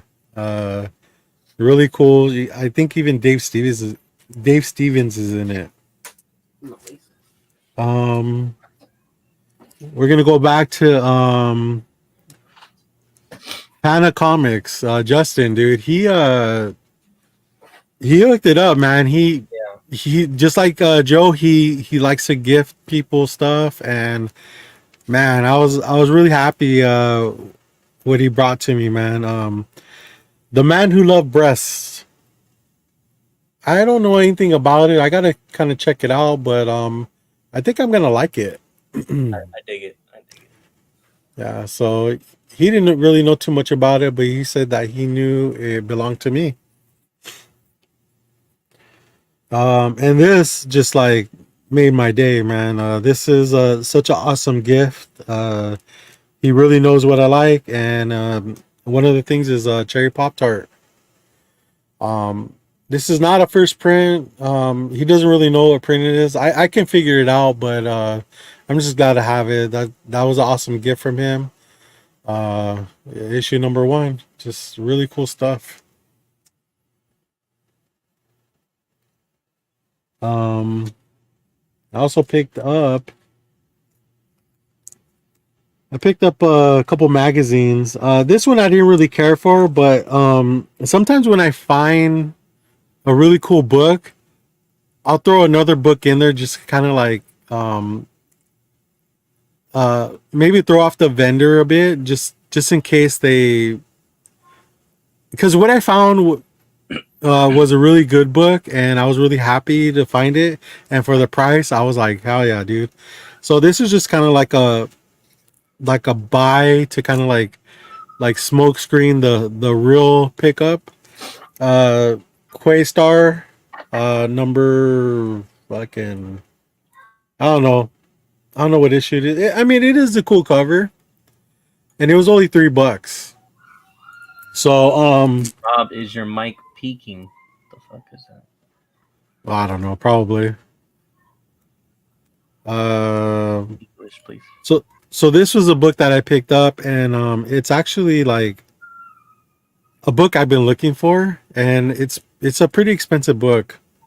Sometimes you'll see it for like $60, but it's like jacked up. Sometimes you'll see it for 120 and like really good condition. Um, this I paid $10 for. Back issue number 5. So you got the front cover of Linda Carter, and it's done by Adam Hughes. But even better, and I might even get it signed eventually. It's kind of like a flip book, and you got Alex Ross on the back. Very dope. Very dope. So when some of the guys were like kind of hanging out, just talking and stuff in a group, and I knew my time was limited there because I was only there for 1 day, so I was just like, I'm gonna start digging, and I pulled that out, and they saw the magic happen. I was like, oh shit, like, holy shit, dude, like I've been looking for this. So I kept my composure, paid the guy, and then I was just like, all right, cool. I I was really happy to especially find it in the wild. So yeah, pick that up. And I think that's about it for right now. You got Can't really. anything? You say, do I got anything? Yeah. Are you done? Oh, I have a whole short box that I All haven't even started. So for those who didn't see my stories, I went to Book Off with Tony, and I bought 79 books from Book Off alone, and then not including what I got from the con. So I'm definitely over 100 issues this weekend, Yeah. um, which is not bad. But yeah, so I'm not gonna go through all 100, but we're just getting started here. All right, so I'm gonna do some random stuff just to kind of clear up my desk here. So went to Book Off, and I was looking for like some more classic ones. Hey, you know what? In my defense, if you saw my stories, you saw that Tony broke the basket that he was carrying his books in. That motherfucker bought 238 books. I'm He sorry, broke the basket without even lifting it. sorry to put you on blast, but yes, yeah, he bought so many comic books in the basket that the basket started cracking from the weight of how many books he was buying. So I just had to put him on blast. Sorry. Um, went to Book Off. Was looking for some of the more classic ones, but I would definitely take these. Um, sometimes it's hard to find like stand ups Oh on Jesus, dude! I thought it was older like stand ups on like streaming services, right? So I was looking for like Pimp Chronicles or stuff like that, but I will definitely take those. But these I got to give a shout out to two people. Well, a group. One is a group, Steve and your boys over on Team Nerd Herd Cover Lovers, for bringing up this comic. And then I got to give a shout out to Doreen for posting when she got it, because when I saw it on their video, it was not available for order yet. And then Doreen got it, and then I remembered she posted like where to get them from. So I did also mm, have to pick up these. Um, this was just like for me. I do have a lot of these covers. He's done. Delato's done like Spider Man. I have both of those. Like he's done a lot of these. So CJ, I love you, man. But you must be tuning in and out because you keep missing like crucial parts of stories. Uh, we went to a store called Book Off the next day after the con, and at the store they had baskets. So yes. Anyways, okay. These for me, like when I was a kid, Burger King, I think it was, did like some toys that were in the kids' meals of these two. So that's really what stuck out for me, and another reason why I had to pick those up. So yeah, those are awesome. Shout out to both of you for reminding me. Um, let me do my rant. Let me let me get a drink of water and do my Raiders rant and explain why I spent all my money um, at the beginning of the con. So I want to hear this too. so I go to WonderCon on Saturday, and I am aware I've already talked about it. Plastic, it's blue plastic with little handles, not a wicker one. Follow him on Instagram, Comic Um, Raider. and so I'm going to the con. I am aware that I've already planned out my day. That at 12 o'clock I'm going to go to the McFarlane Toys panel. If you follow the show, if you go on my Instagram, I am a huge collector of this line of figures. So I had to go. Now, Saturday, they post an ad for this panel, and it's a picture of Todd McFarlane, and it says Todd McFarlane, and then it says, there's going to be a McFarlane Toys panel at WonderCon. So at this point, everybody, now this is right when we get there. This is like 10:30. The shit opened at like 10.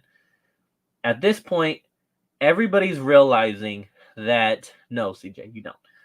Everybody is real, which was a shame because we had to figure out how to carry all those books. Um, we had to buy bags, believe it or not, tote bags or whatever the hell you call them. So at this point, everybody realizes and is starting to think like, oh shit, Todd McFarlane is actually here. Now, this has not been announced. No, we had to buy them. This has not been announced. He was not supposed to be there.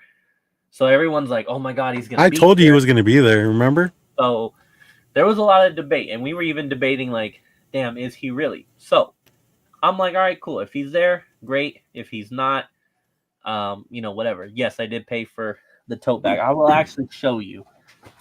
I will show you this. I'm doing this just for you, CJ. I had to buy 2 of these so that I could carry all my shit out.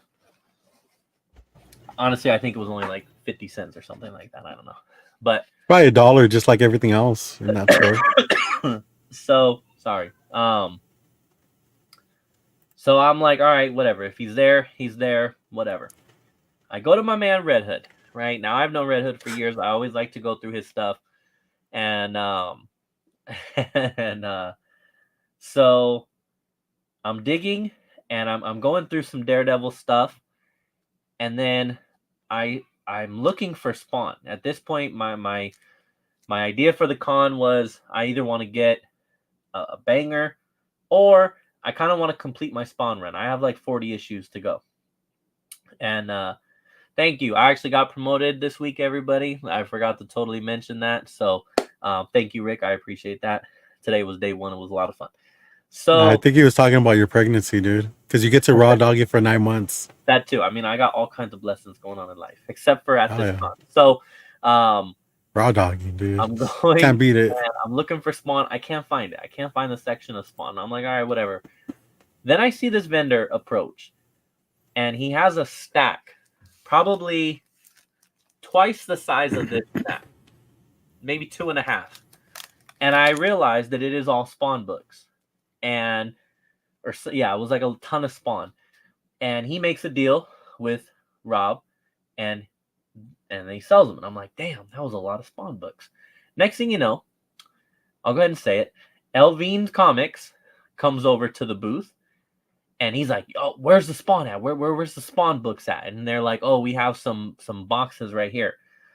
So then he grabs a box and starts going through and just pulling, and he's pulling and pulling and he's pulling. Fast, huh?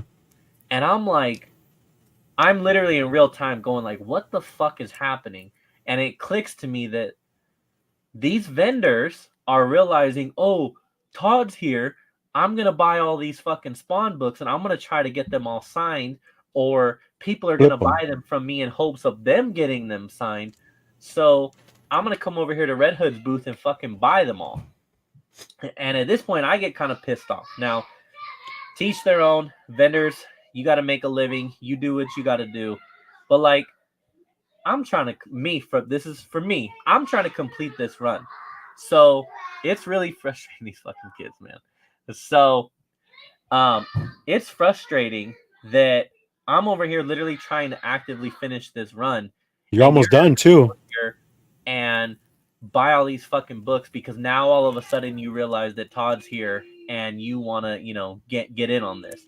So I'm like, oh, no. So I said, where's the other boxes of Spawn? And they get me a box. So now I'm going through a box because I'm like, I'm going to get mine. I'm leaving here with something. I'm going to get mine. So I start going through. Now, luckily, the box that I got was one that featured a huge portion of it was kind of the era that I was missing. So I was able to pick up about 20 fucking issues. I'm down to like my last 20 or under 20 that I need for the run. So I was very happy about that, but I was very upset at the process and the fact that, again, I get it. They got to do their thing, but it just, when it's certain people that do it, that irritates you enough. And then when it happens right in front of you, and when it's a run that you are literally here to try and finish, and it's being pulled from under you, it's a shitty feeling. Like if it was a character that I'm not collecting, probably wouldn't give 2 shits, to be honest. Mm-hmm. But this is what I'm going for. So now it's like you're coming for my shit. And it was just really irritating. And this is like I said, this is within the first fucking 30, 40 minutes of the con opening. So here I am spending 80%, 70% of my money right off the bat because I'm like, have to get as many of these fucking Spawn books as I can because it's now or never. And obviously, if everyone's buying them from him, then that means Rob's the one who has them. The vendors know who has what, so they obviously know that like he's got these books. So it was just a shitty feeling. But with that said, I mean, I got mine, so I'm happy. So I'm gonna go ahead and show off what I picked up because I also picked up some Daredevil bangers from him too. So this is one of the ones that I was missing, number 38, sick ass Doom cover here, with Daredevil as well.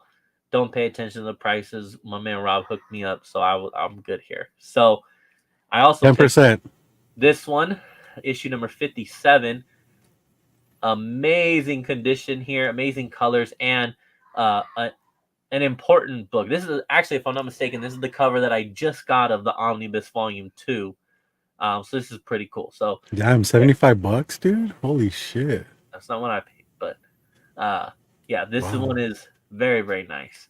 And then this is also just another random one. This is not like a key or nothing. This is just another random one that I was missing. But then I got a bunch of Spawn. Now, I will say another reason why I think a lot of people were going for Rob's Spawn books was they were all priced at like $10 to $20. And if you're looking for these numbers, they're hard to find, and you're probably going to find them for a lot pricier than this, just because people know that like this is what people are going for. So the fact that he had them for that relatively cheap, then on top of that, add in any kind of deals that get worked out, I can't complain. So yeah, like I said, I'm happy with what I got. The situation as a whole sucks. I bought 79 books, and yes, they did make us pay. Tony tried, man. Tony, these two I actually got from a different booth. Tony tried. He tried to talk the girl into an Easter deal, senior citizen discount, Sunday discount. I'm buying Easter 200 books discount. Does anything Easter discount? She was just not having it. She was not having it. But so yeah, and I was also able to pick up some variants too, like this one, cool little black and white one. So I'm just bummed that I'm sure I missed out. I the way I see it is I could have maybe even completed my run for all I know if those douchebags had not pre-bought all the fucking Spawn. So, but it is what it is, man. It is what it is. JD, for $5, I'll tell you the location of my honey hole. This is a dope, like. You cannot have a honey hole that's 300 miles away from where you live, dude. Yes, I can. I can have a honey hole wherever. No, so I'll tell you where it's at. JD, it is over Paris, where Hetty lives. What, Lake Elsinore? Lake Elsinore, yeah. Is it in Lake Elsinore though, or is it like right outside of it? I don't know. I've never been there. Look up Book Off near Lake Elsinore. I Elsinore. don't collect toys. Probably the only one there. It's next to a Chinese food place, which was fucking amazing, by the way. Granted, you were starving, yeah. Because we woke up in the morning, went to Book Off, spent 4 to 5 hours there, did not realize we were there for 4 to 5 hours. We got out of that place at 5 o'clock, and we were starving. So you got that right, Steve. That I'm playing, but yeah. So, anyways, yeah, JD, it's Book Off over by Lake Elsinore, and this is now. Granted, is it on point to go every week? I don't know.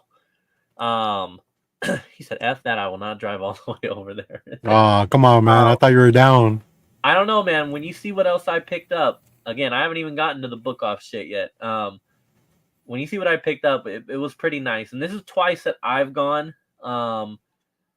Obviously within a 6 to 8 month gap. So it's not like I could say, yeah, go every fucking month and you'll find bangers. Like, I don't know about all that. But I've gone twice and I've been pretty damn happy with what. Yo, what's up, Bo? What up, Bo? But yeah, okay, so I'll take a break now. But yeah, that was my Red Hood haul there, both Daredevil and Spawn. So I was pretty damn happy to knock off 2 of the runs that I'm actively trying to collect. Granted that I had to, swat away fucking vultures to do so.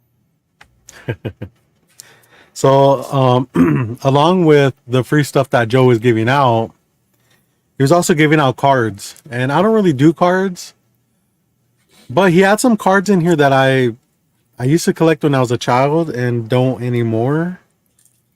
And since they were free, I was just like, you know what? Like, let me grab those. So the cards I'm talking about is, of course, Garbage Pail Kids. This one, fucking gross, dude. Infested Ian. All these like lice in his head.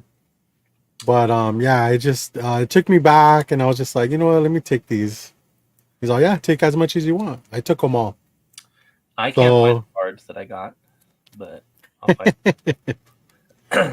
I think I got a couple of mega red ones. Oh yeah. I did leave some of those cards for others. Also, I took all of. While we were at Book Off, we did not get a chance to watch it because we ended up going through all of his fucking original art instead. But Tony found a Garbage Pail Kids like movie, like a fucking not bootleg, but like a total cheese horror looking weird Garbage Pail Kids movie. I don't know if you've ever heard of that or seen it, but I've seen it, dude. It's not good, but it's definitely because I collected these as a kid, I was so excited to watch the movie, and it just didn't make sense. Kinda. I mean, it's fucking weird, dude. Like I don't know anybody that likes it, honestly. Another favorite of mine is Juan%. Oh yeah, that one's good. That one is. And along with the Garbage Pail Kids, he had some Marvel cards, which Sauron is this Iceman. Yeah. You ever do that in school where you hit bump somebody and you're like Iceman? No? Oh shit, dude. Well, you were homeschooled. You wouldn't know. Anyways, we got Cable.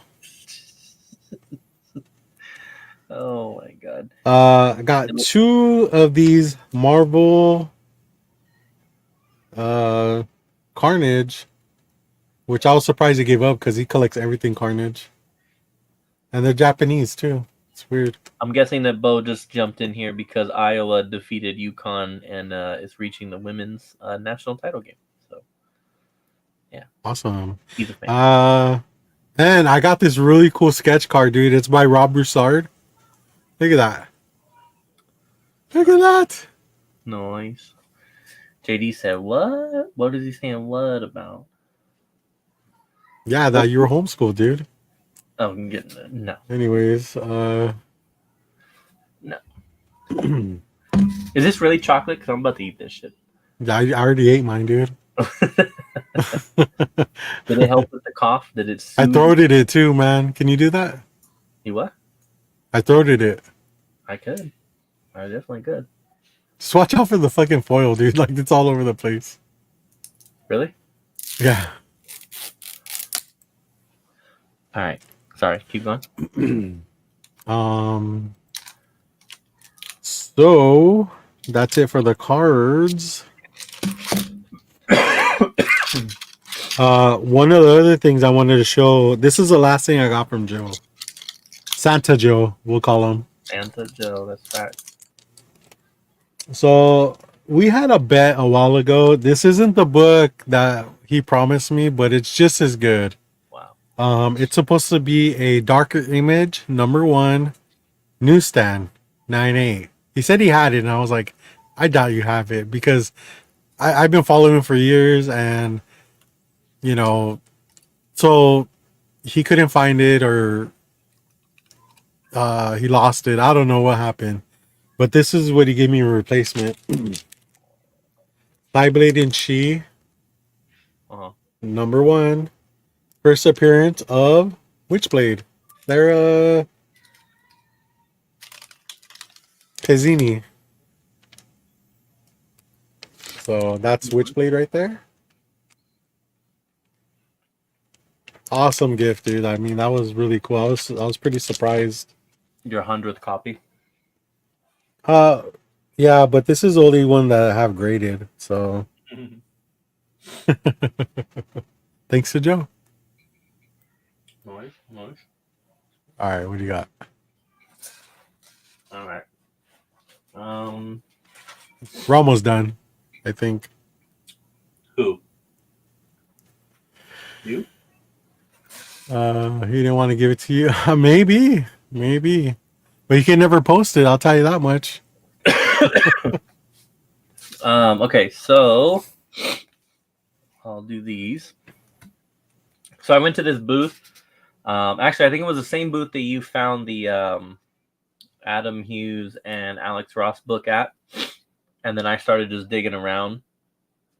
And I found... You smelled blood after that, huh? After my pull, you were like, dude, it did. And it's funny. So, like, I didn't pick up a second book from them to kind of, like... throw them off? To throw them off, because it's, like, obviously that I'm picking... Smoke screen? But it did allow me to do a little bundle deal, so I was like, all right, fine, I'll take that. So, I picked up another copy of this. I already have this, but... Curse of Spawn 12, Jessica Priest, first cameo, whatever the hell you want to call that shit. And then this is the one that I wanted. I did not have this prior, and I was like, hell fucking yeah. So, Spawn the movie. What?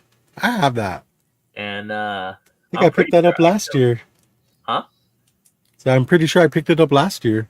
Nice. Yeah, I don't think that I have this. I'm pretty... So... wow, you call yourself a Spawn collector? Don't even fucking start.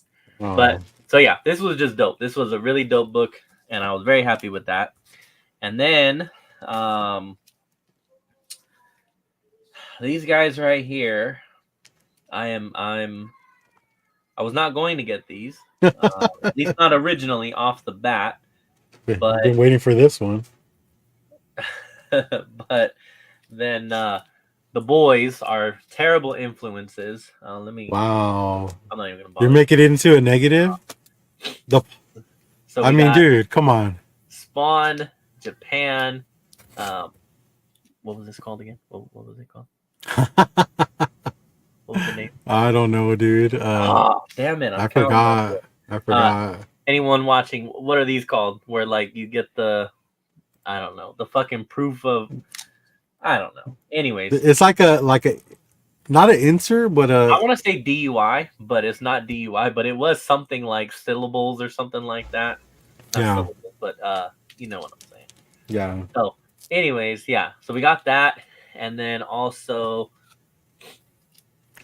Oh, you already jumped in here. But what's up again, man? What's up again, Bo? Good to see you, man. I'm glad Iowa won for you, and going to the national title. And then this is a dope cover, medieval there holding Violator's head. But yeah, so I can't complain about these. Got them for a good price, and also, definitely. Yeah, I got them a sick deal on those guys for sure. Definitely some rare stuff that I did not have in my collection previously, so I'm happy with that. Just so you know, he put up a good fight, but I was like, hey, do you want this in your collection or not? Like, you're being so, like, negative about it, No, it was just that I hadn't spent all my money yet, and I wasn't sure if I wanted to spend all of the rest of my money yet. But do you regret it? No. Yeah, see? That's what's up, man. All right, let me do some book off stuff. So, book off was really dope because I was able to find like a lot of runs, and since I'm collecting runs, that actually worked out for me. So, for example, like I picked up a good chunk of some more Daredevils. Nothing like major, but again, for $1 and to find a decent amount of issues that were in a row, I think. 2, 3, 19, 20, 21, 22, 23, which also features this cover, which I thought got hot for a minute. I forgot why, because I don't remember, because people just like dumb shit. And then, like, what, this one right here is actually the glow in the dark variant one, which is pretty dope. And then I also always love, so I got like the whole Fall from Grace series. I also absolutely love this cover of Daredevil 50. I have this already, but again, Spread Eagle. For $1, huh? No, never mind. For $1, it is always worth picking up. But yeah, I found like that. I found a ton of. I found Spawn Batman. I found some Batman and Detective Comics. I got a ton of books featuring my boy Kyle Rayner. Also some JLA stuff. A dope Dark Side. Let me see. All right, I'll show these real quick. So, Total Justice is the action figure line, which I have and I love. And I have like the Kyle Rayner. I have the Batman. They're over here on this wall that you can't really see. But also, the art is fucking god awful.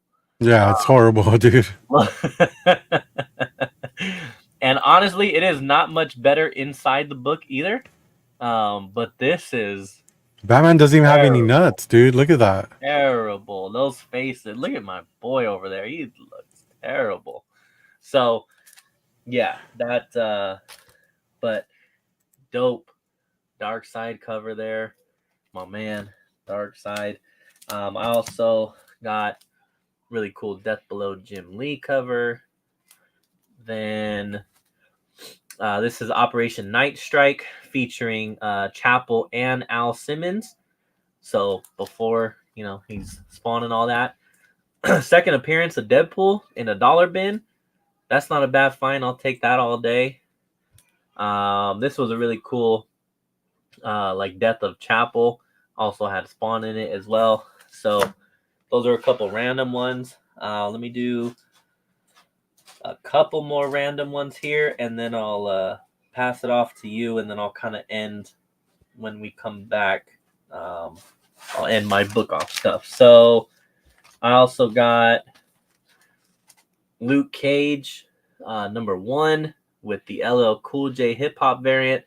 I love LL Cool J. I love the Bad album, so this was a dope find for me. I really don't collect those, but that was cool. This is a book I've never had. Vigilante, first issue for $1 in really nice shape. That's pretty cool. That was pretty cool to find. Lord Chucks, what is going on, my man? I mean, I have a fucking short box of these. I don't need it, but again, it's $1, so I'm gonna go for it.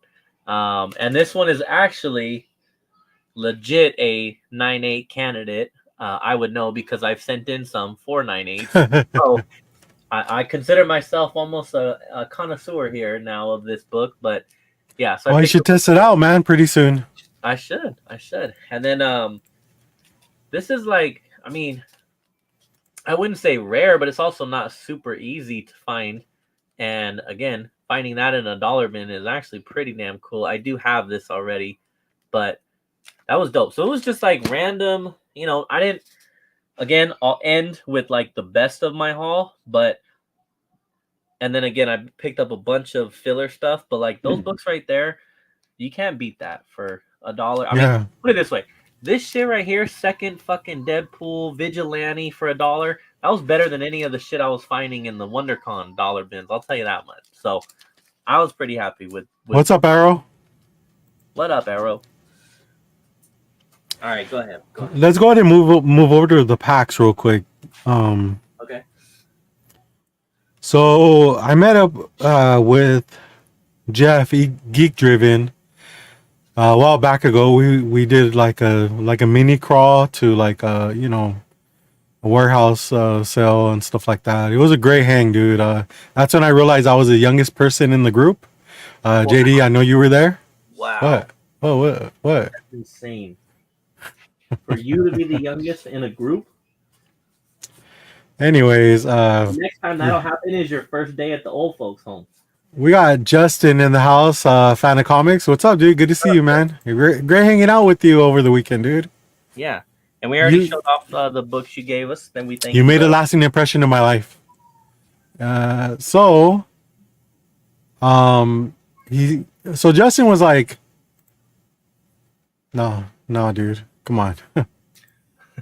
Justin or Jeff was like, hey man, I got something for you. When I see you at the crawl, like, well, all right. I'll give them to you. So, uh, he gave me these. What are they called? The Carb. Fright Flicks from Tops. There you go. Um, which is really cool because we at the time it was like I think October. We had done a lot of horror, stuff. So he's all, I saw these. The guy only had 3 of them left. He's all, I grabbed them. I wanted you guys to have them. So James has 2 packs and I have 1. I took the Freddy Krueger because that is my guy. And I gave James the other 2. Looks like Are they any significance or not?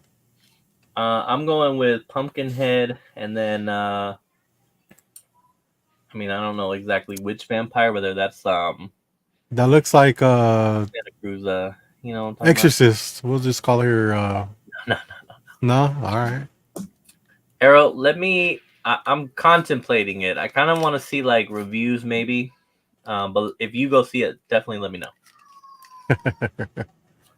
So finally, we met up with James. I think the last time he came down, I forgot to give him the packs. So I remember this time. So we're gonna open them, see what's going on with them. Unless There Myers, I'm gonna send mine to my boy J2. there's gum in here, dude. So I'm not gonna eat that either. I got hot dog gum, bro. What do I need this gum? Oh, Friday night. Thank you. So since you have 2 packs, go ahead and open one All right, let's do this. or the first one. Let me not get this dirt on my fucking chocolate cigar here. All right. So we got Oh, Fright Night. Chicle. Okay. Let me. Oh shit! All right. Chicle came off. Now, What are you doing? American Werewolf in London. Nice. I do love that movie. Nightmare on Elm Street 2. Banger. Look at that. Later, kids. Looks like we got Nightmare on Elm Street 3. Hell yeah, that's an awesome one. Super hot. American Werewolf in London again. How now you put on the bunny outfit. And then, oh shit. Oh, it's an alien puzzle piece, huh? Yeah. And then this is the other side of that one. Oh, it's a sticker. It comes with the sticker. What? Welcome to prime time, bitch. Is that a sticker? Yup. What? That's a sticker. Is it really? Oh, Yeah, you could put it on your peachy folder, bro. dude, I'm about to put that on a folder for sure. And then Predator there. We got Ghostbusters. Man, my dogs are killing me. Then we got Fright Night here. Nah, there you go. He was right. Nightmare on Elm Street 2. Oh no, now I'll need to buy new gloves. Nightmare on Elm Street 2 again. Next time I'll use an electric razor. Damn, there's a lot of Nightmare on Elm Street, bro. I know. Fright Night. What do you mean I just had a manicure? There's some stuff on the back here. It's names fictional, see disclaimer on wrapper. So it kind of like gives you like little stories too on the back, and then it says like, did it ever happen? Oh So yeah, I think dude. honestly, that's like a lot. Start That's a lot going on for a card. start reading them off. I'll wait. Huh? You say start reading them off? Yeah, I'll wait. It began All of to them. rain No, I'm just harder. kidding, dude. Relax, dude. What the hell, man? All right, Yeah, so I definitely. I mean, that's definitely my favorite right there. That's dope. nah, it's weird that it's a Nightmare on Elm Street, dude. I didn't That's say I my. didn't like him. I said he is not my favorite, like how he is your favorite. Oh yeah. So I'll go to an open mind. Uh, boom. Got the Freddy Krueger. Let's go. I'm gonna keep the Thanks, Jeff. By the way, this is awesome, man. It's awesome that he thought about us. You know, I often wonder, like, do people even think about us? I don't know. People think about me. I know that. Not enough, right? Mm-hmm. Mm-hmm. Where did my gum go? Oh, it's stuck to the card. Nice. Mm. It's like a bookmarker. All right. Where do I start off? It's like Pokemon's, huh? Right. Let me start off in the middle. All right. So the first one is gonna be TV has gone to my head. Freddy Krueger. Nice. Nightmare on Elm Street 3. These cards like feel nice. Like they're coarse. Yeah. Oh, bro, this is a banger. Love this one. Talk about obscene phone calls. Mm. Nice. Nightmare on Elm Street 1. Such a good part of the movie. Like they actually made an action figure with the phone as an accessory. Man, my dogs are killing me. Ghostbusters.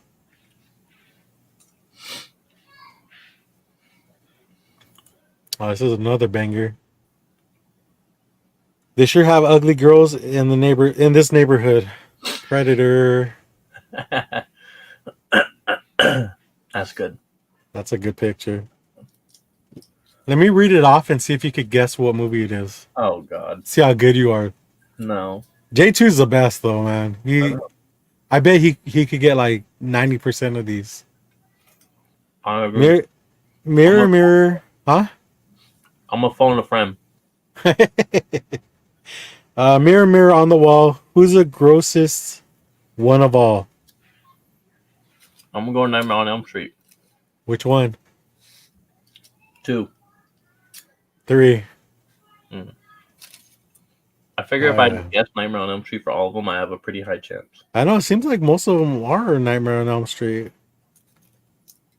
Is this like an error? Because look at that picture, dude. That's not really a good reflection. You know what I mean? What do you think? Look at that. I think it is. Oh yeah, dude. I got an error. You know, that's why he's not the best. I keep telling you this. Shut the fuck up. Hey, you're right. I can see myself. I don't think you'll get this, but it's a great movie, dude. I remember watching this as a kid. There was a great arm wrestling scene. Do you know what movie I'm talking about? No. Wow. The Fly, 1986. If you haven't watched it, try. No. I know the movie, but no. Jeff Goldblum? You have watched it? No. Oh. Doc, how do I get ahead in this life? What is it? Doc, how do I get ahead in this life? Oh. Nightmare Free. Nope. What? Can you guess now? No. Day of the Dead. Mm. What about, okay, who took a bite out of my bran muffin? Nightmare on Elm Street 2. Close. What about now? Oh. Let the Fly. Yeah. Good guess. Thank you. I learned. When I said, hand me that. What? Yeah, that's what I was eating. I was eating my chocolate cigar. When I said, hand me that screwdriver. Nightmare on Elm Street. Nope. You're not even trying, dude. I'm not. But What is that? also, I'm guessing Fright Night. Yeah, you're But right. also, now that I'm guessing it, now you're not getting any Nightmare on Elm Street either. Oh, dude, this is such a good sticker, bro. I'll show you the back first. Okay, so you got a What do you Fright think? What do you think the sticker is? Nightmare. For you to be like, it's such a good one, it's either that or the slide. Dude, look at this. Look at this one. Oh, okay. Damn. Hell yeah, banger. Nice. Awesome, dude. Thanks, Jeff. That's awesome. All right, go ahead. Your turn again. Fucking spoiled, brat. Where's some Michael Myers stuff? Let's go. Hey, this gum doesn't even smell. Or is it because I have a cold? My gum came off pretty clean that time. Very nice. Can you smell it? Huh? Smell it. You gonna eat it? Just smells like old cards or like comics. Dude, mine smells like chocolate. Probably because my fingers. I haven't washed my fingers. Pretty good Ghostbusters one there. Oh yeah, that's a good one. All right, I haven't got one of these yet. Hi, I'm the new babysitter.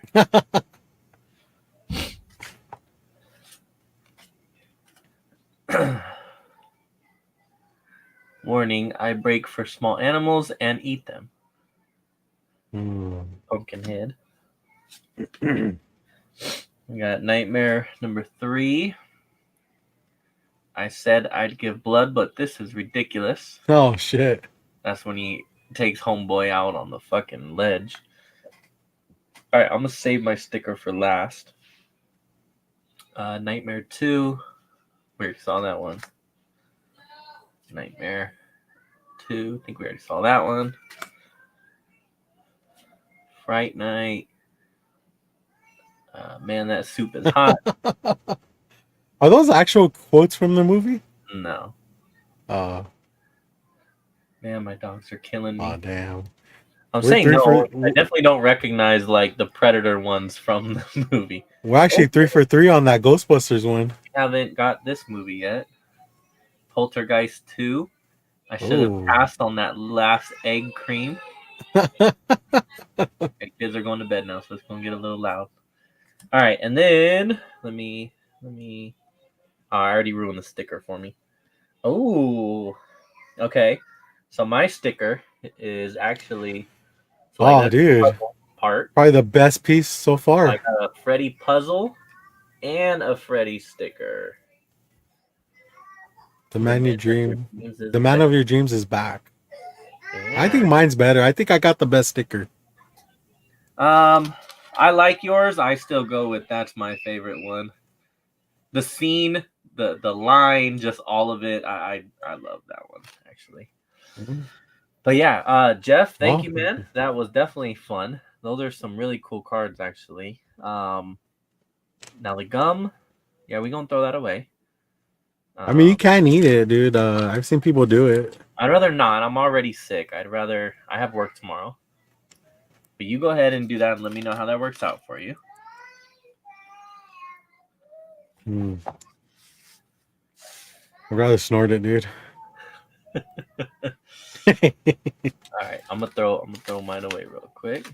All right, so what do you have left? Like your bangers or? So, I have a couple things left. I have my bangers and I actually picked up.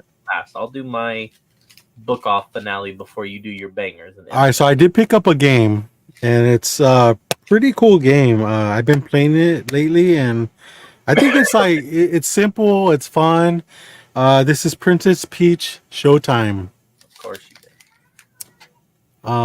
Yeah, it's a cool game.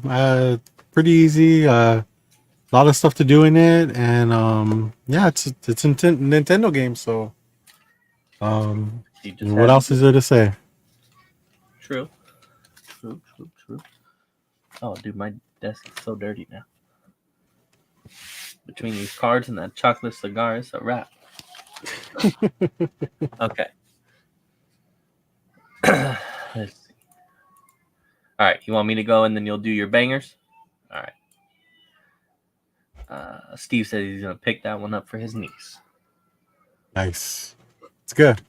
All right, so I'm gonna end this thing off with. By the way, James won't buy it because there's a girl on the cover. Anyways, go ahead. I mean, yeah, I was kind of figured I didn't need to say that, but yeah. I was trying to figure out why you gave such a sour attitude. Okay, so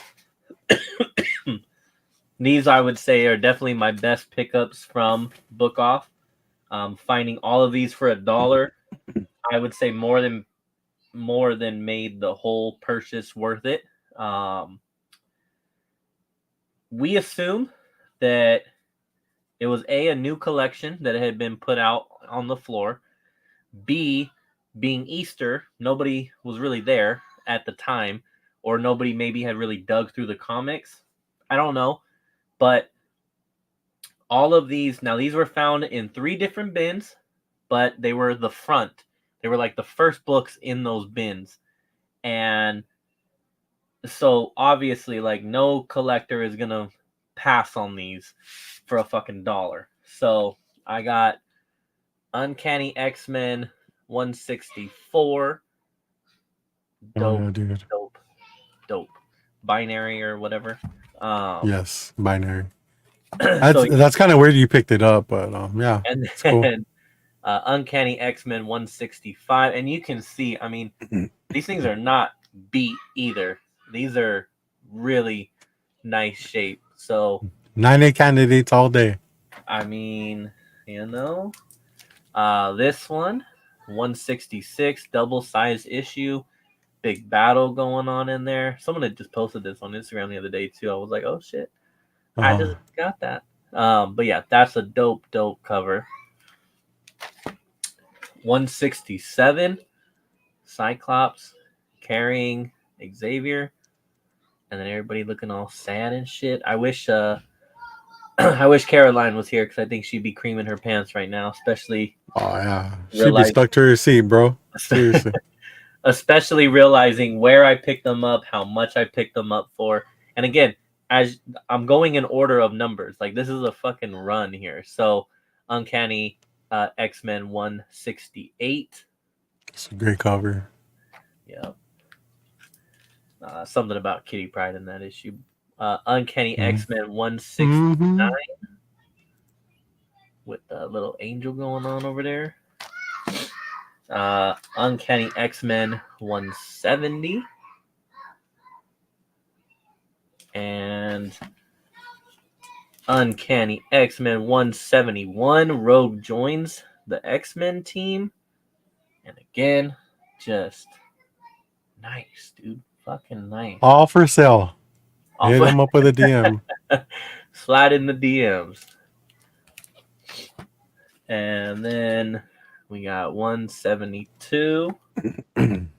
Again, super clean. I'm just hyped. I was so hyped finding this. Tony was happy for me, but also not happy at the same time,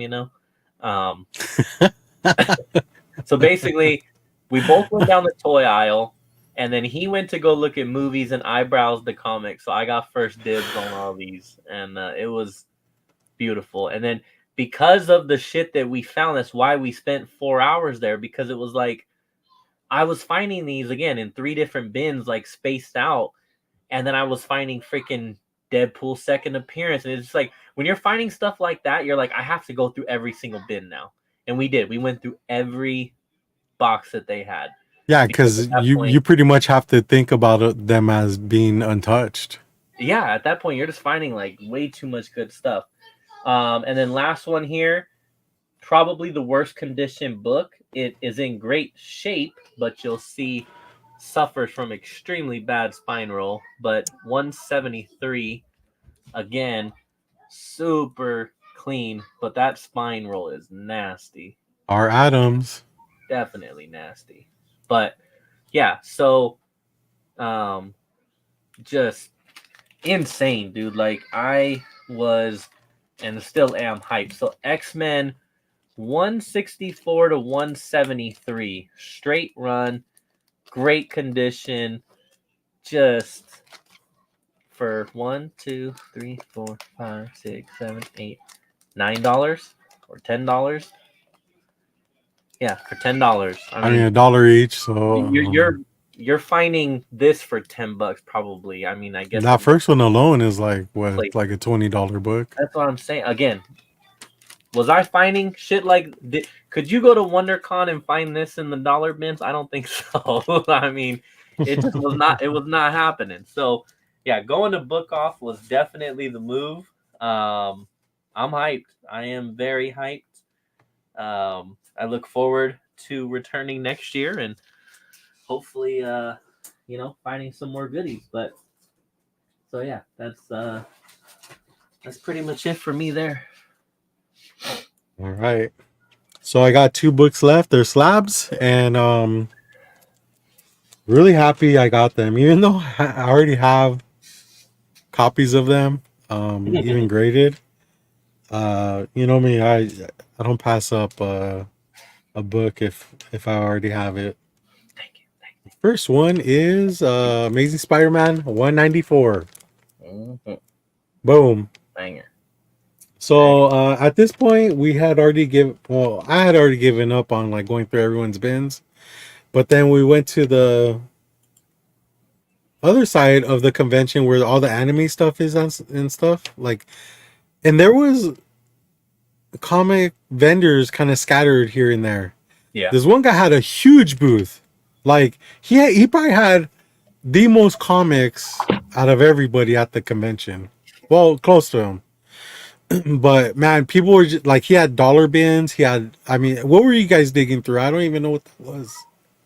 Oh, at that same one? Yeah. I was just killing time at the dollar bin. And I think I had $1 left in my wallet. So I was like, let me see. Awesome. You're like, here you go, sir. So real quick, I just want to say, so that guy, I think part of the reason why, I don't know if it's maybe like people, obviously it's Saturday, so obviously we've had a day of the con, and you bought that towards the end of the day. So like people did have a chance to go through his stuff. But when we got there at 10:30, I don't know if you walked by his booth when you got there, but Tony and I walked right past his booth when we got there. He only had one book up on that wall at the time. He was literally still setting up at 10:30. Oh shit! Like, he had the books, like the boxes, of course, but he had nothing on the wall yet. That shows you how many books he fucking brought. Like, I mean, he was a scatterbrain. There was books everywhere. There was slabs everywhere. So, I guess when you go to his booth, you're kind of thinking like, okay, dollar bin books mostly, but all the good stuff was inside of the booth. Okay, and I kind of made my way in there by asking him, "Hey, do you have any underground books?" He's like, "Yes, come back here. You could dig through." I didn't find anything. He did have underground books. For one, they were overpriced, and secondly, like, I saw other stuff that on the table that I was like, "Oh shit, like that would be cool to have. That would be cool to have."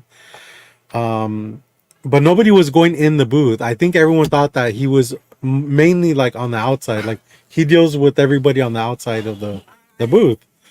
So I finished looking at the underground books, and then I started making my way into like the boxes of slabs and, you know, all the higher end books, and I saw this, and I was just like, out of curiosity, how much are you asking for this? And he gave me a price, which was kind of high.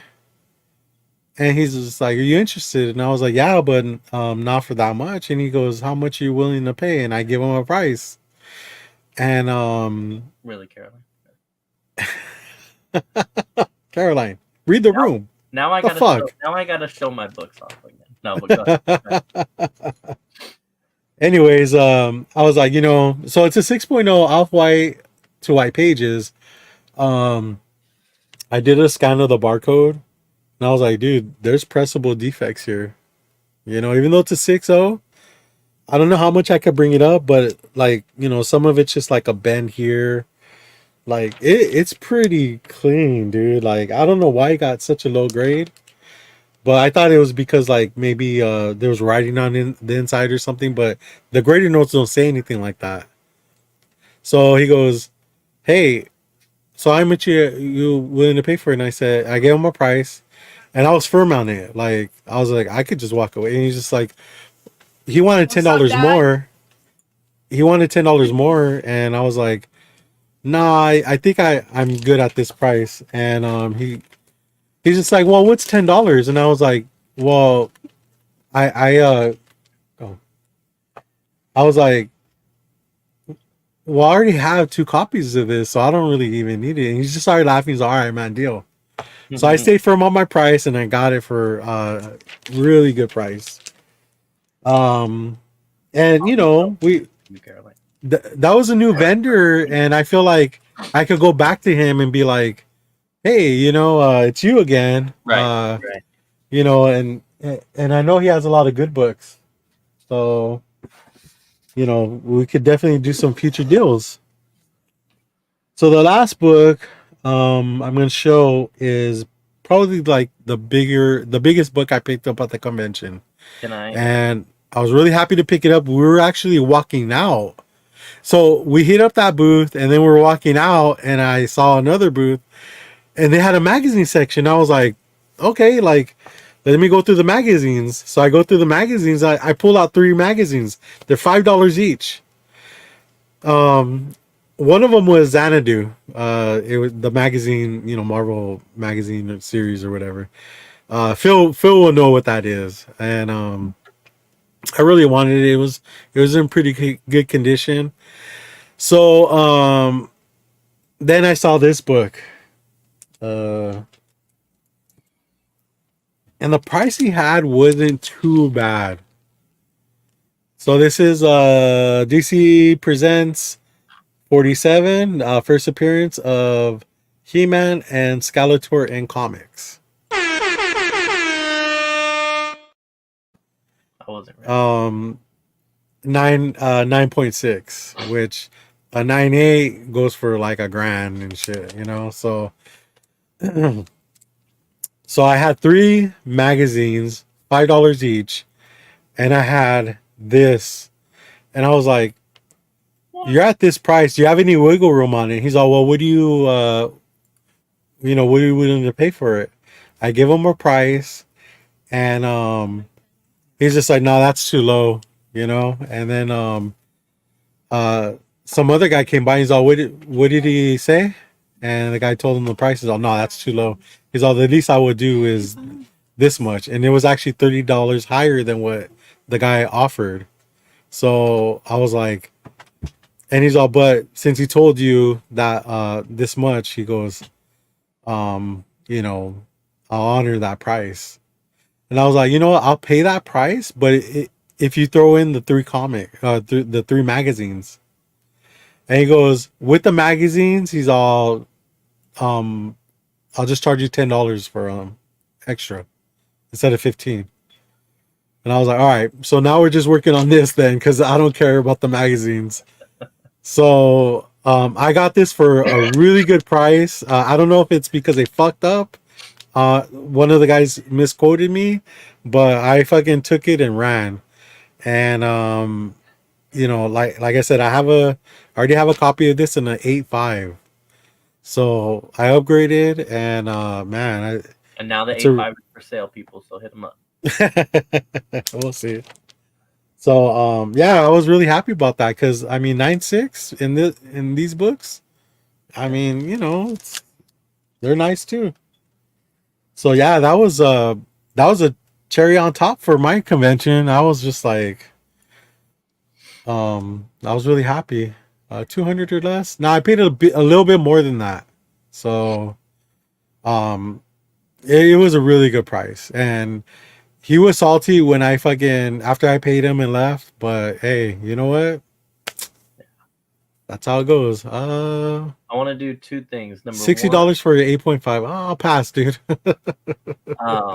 Number one, I do want to run through my X-Men real quick just for Caroline because I know that she would love that. And number two, first though, I want to address because I saw a comment from her and Phil. So let me highlight these real quick. She said, "You got Mylar for slabs, foo-foo," and then Phil said, "I noticed that too." Y'all don't Mylar your slabs, or what are we? What? I Mylar every slab that I have. I mean, look how good it looks. yeah. Look at that. The shine. I mean, it's can't go wrong. Look at that. You guys Shit. put your shit in polyprene or don't? For me, I'm just too scared of getting a scrap. I would prefer to have it nothing, but I'm too afraid of them getting scratched. So therefore, I do Mylar because it's either Mylar or nothing. One of the two. Mylar these Hard nuts. nuts. That's fair. I mean, I get I do the BCW ones on those. Like I mean, I think the aesthetics look great. These are actually Mylar 2s for slabs. Yeah, I go the little option of the BCWs, which still look really nice. The only thing they're not even expensive. Like they're pretty cheap actually. Yeah, because you're not buying like bags and boards. You're just buying the Mylar. Now, I will say though, the only thing about those, when you put them in the Mylar, they can be a little tougher to put in the like, say for example, like all of my slabs are in the BCW plastic bins. It's a tight fit because they'll like crinkle. They bow out kind of like they kind of So then they're tough to get in there, and it will like crinkle the Mylar, which whatever, F it. But anyways, other than that, let me see if I can replicate it for you real quick, dude. I don't know, dude. I think a lot of vendors use these too. I mean, I think for a vendor it's a must. Yeah. Use my slabs as breakfast trays on weekends when I'm eating breakfast for Brian. Good night, guys, and everyone. Good pickups. Good night, JD. See later, JD. See, that's what he's talking about. The bowing out. Very rigid. Very so. So so this edge will like actually rub up against the box, but it's not a big deal. It's not that. It's not like they don't fit. It just is a tight fit now. But yeah. Okay. I also got this from Joe. Totally forgot about this. Michael Myers magazine. That was dope. Katie, what up, homegirl? Oh, what's up, Katie? Finally. All right. So I'm gonna run through these X-Men one more time just for Caroline, and then I think we'll probably get ready to head out. Caroline left, dude. So Caroline, are you still here? Otherwise, I ain't doing this because everybody else already saw these. So she's gone, dude. Here, I will do it again just for you because I know how much of a fan of X-Men you are. Go for Freddy. We'll go ahead and just woke up. You don't even sleep. What are you talking about? I don't know. She's lying. Good morning. Okay, so Caroline, I went to a store called Book Off. They buy people's shit, collections, whatever. They buy them and then they put them out on their sales floor and then you can buy them. So they sell comics in dollar bins. So all of these were from the dollar bin. I have videos on my Instagram as witness. Tony, Darth Punisher was there as my witness. I'm just kidding. It's not like I found a fucking giant size X-Men, but still. So 164, and all of these are going to be in amazing condition. Amazing. So 164, 165. I feel like I'm having deja vu right now. I know, right? People are like, fuck. Thanks, Caroline. 166. You know, it's the things we do for the homies, you know? I mean, there is a rewind, so... Yeah, but, you know, I want her to see this live and in person, you know? 169. 170. And they're all for sale, Caroline, so hit them up. 171. Rogue joins the X-Men again. Amazing condition. All for $1. $10. Is she making up names now or what? First Paul Smith? 173. This is the worst one. Amazing condition. It just has that massive spine roll. I'm going to be honest, Caroline, I also own all of these, but when they're $1, you don't pass them up. I had to double up. But yeah, so that's it. A straight run, 164 through 173, Uncanny X-Men, amazing condition, all for $1. Somebody was definitely not I don't know. People were not digging through the bins, I guess. I don't know. I will say that Tony and I scared away anybody else from digging through the bins. He and I are standing there. We've got baskets full. We've got hundreds of books, and people are walking by like, "Oh, they got comics," and Tony said, "No, they don't," and then they walked away. You didn't see shit, kid. And then some other guy, he stood there for like a solid 10 seconds. And I think he realized that Tony and I were literally going through each fucking book. And he was like, nah. Like, there wasn't room for a third person. And by the time we're done, bro, you're not going to find nothing. Like, I'm sorry. You're just not. But yeah, so anyways, that was just for you, Caroline. A special deja vu for everybody else. Oh, you spoil her so much, dude. That's the homie. Caroline's always been nice to me, and I'm always mean to her. So, it's about time I did something nice for her. She cheered me on, when I expressed that I had applied for a new position, which I ended up getting said new position. Good. Hey, now I expect you to have more money for the next year's con and to do better next time. I got a little raise now. I'm doing all right. I'm doing all right now. Damn, you're gonna stay at Best Buy now, bro. They hooked you.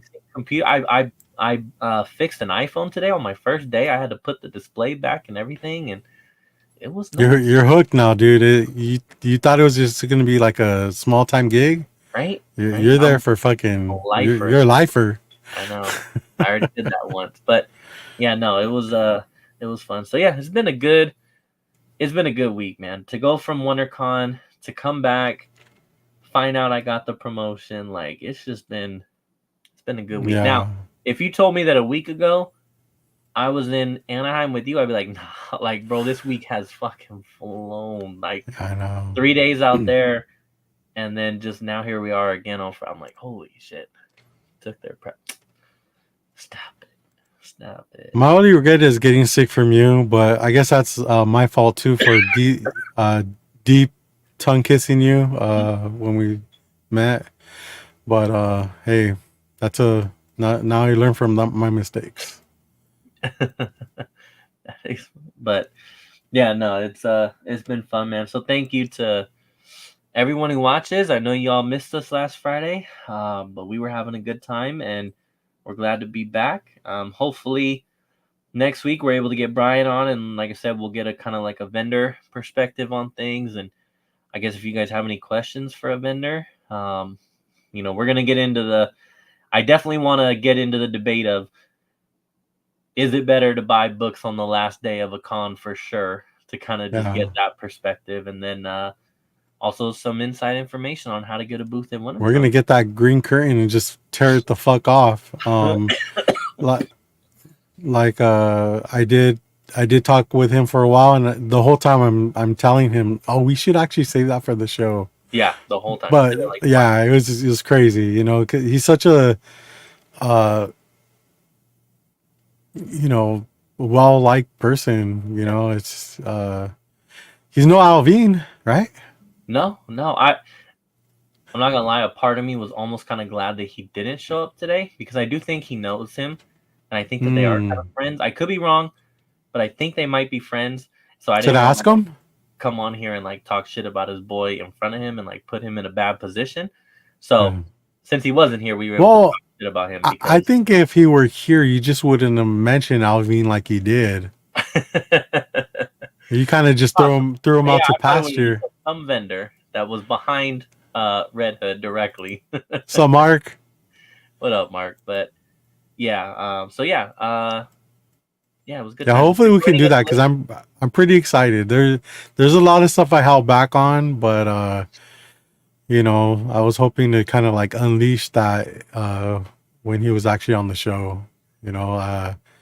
It's vending doesn't really look all that easy, obviously. I mean, and it's it's like a customer service job, dude. And how do you deal with that with the worst customers Mm-hmm. one can think of?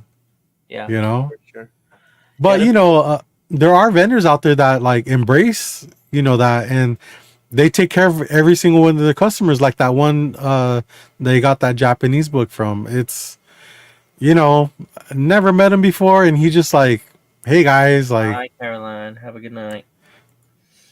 Yeah, I was gonna ask you that because I mean, yeah, he was basically similar to Brian. So like, I introduced because like Matt Headbang, like he never met him either, but like, dude, it takes 30 seconds, and the next thing you know, you're yeah, talking to the guy like you've known him for forever. yeah, Matt, him and Matt, I guess, started talking about how Matt collects those like full covers, like the uncut. I don't know what the fuck you call them, yeah. the covers, and I guess Brian does too. So they were talking about that. We walked away, and so like, and then we go to that other guy, and yeah, you guys were all talking to him, and I'm like, okay, they know this guy.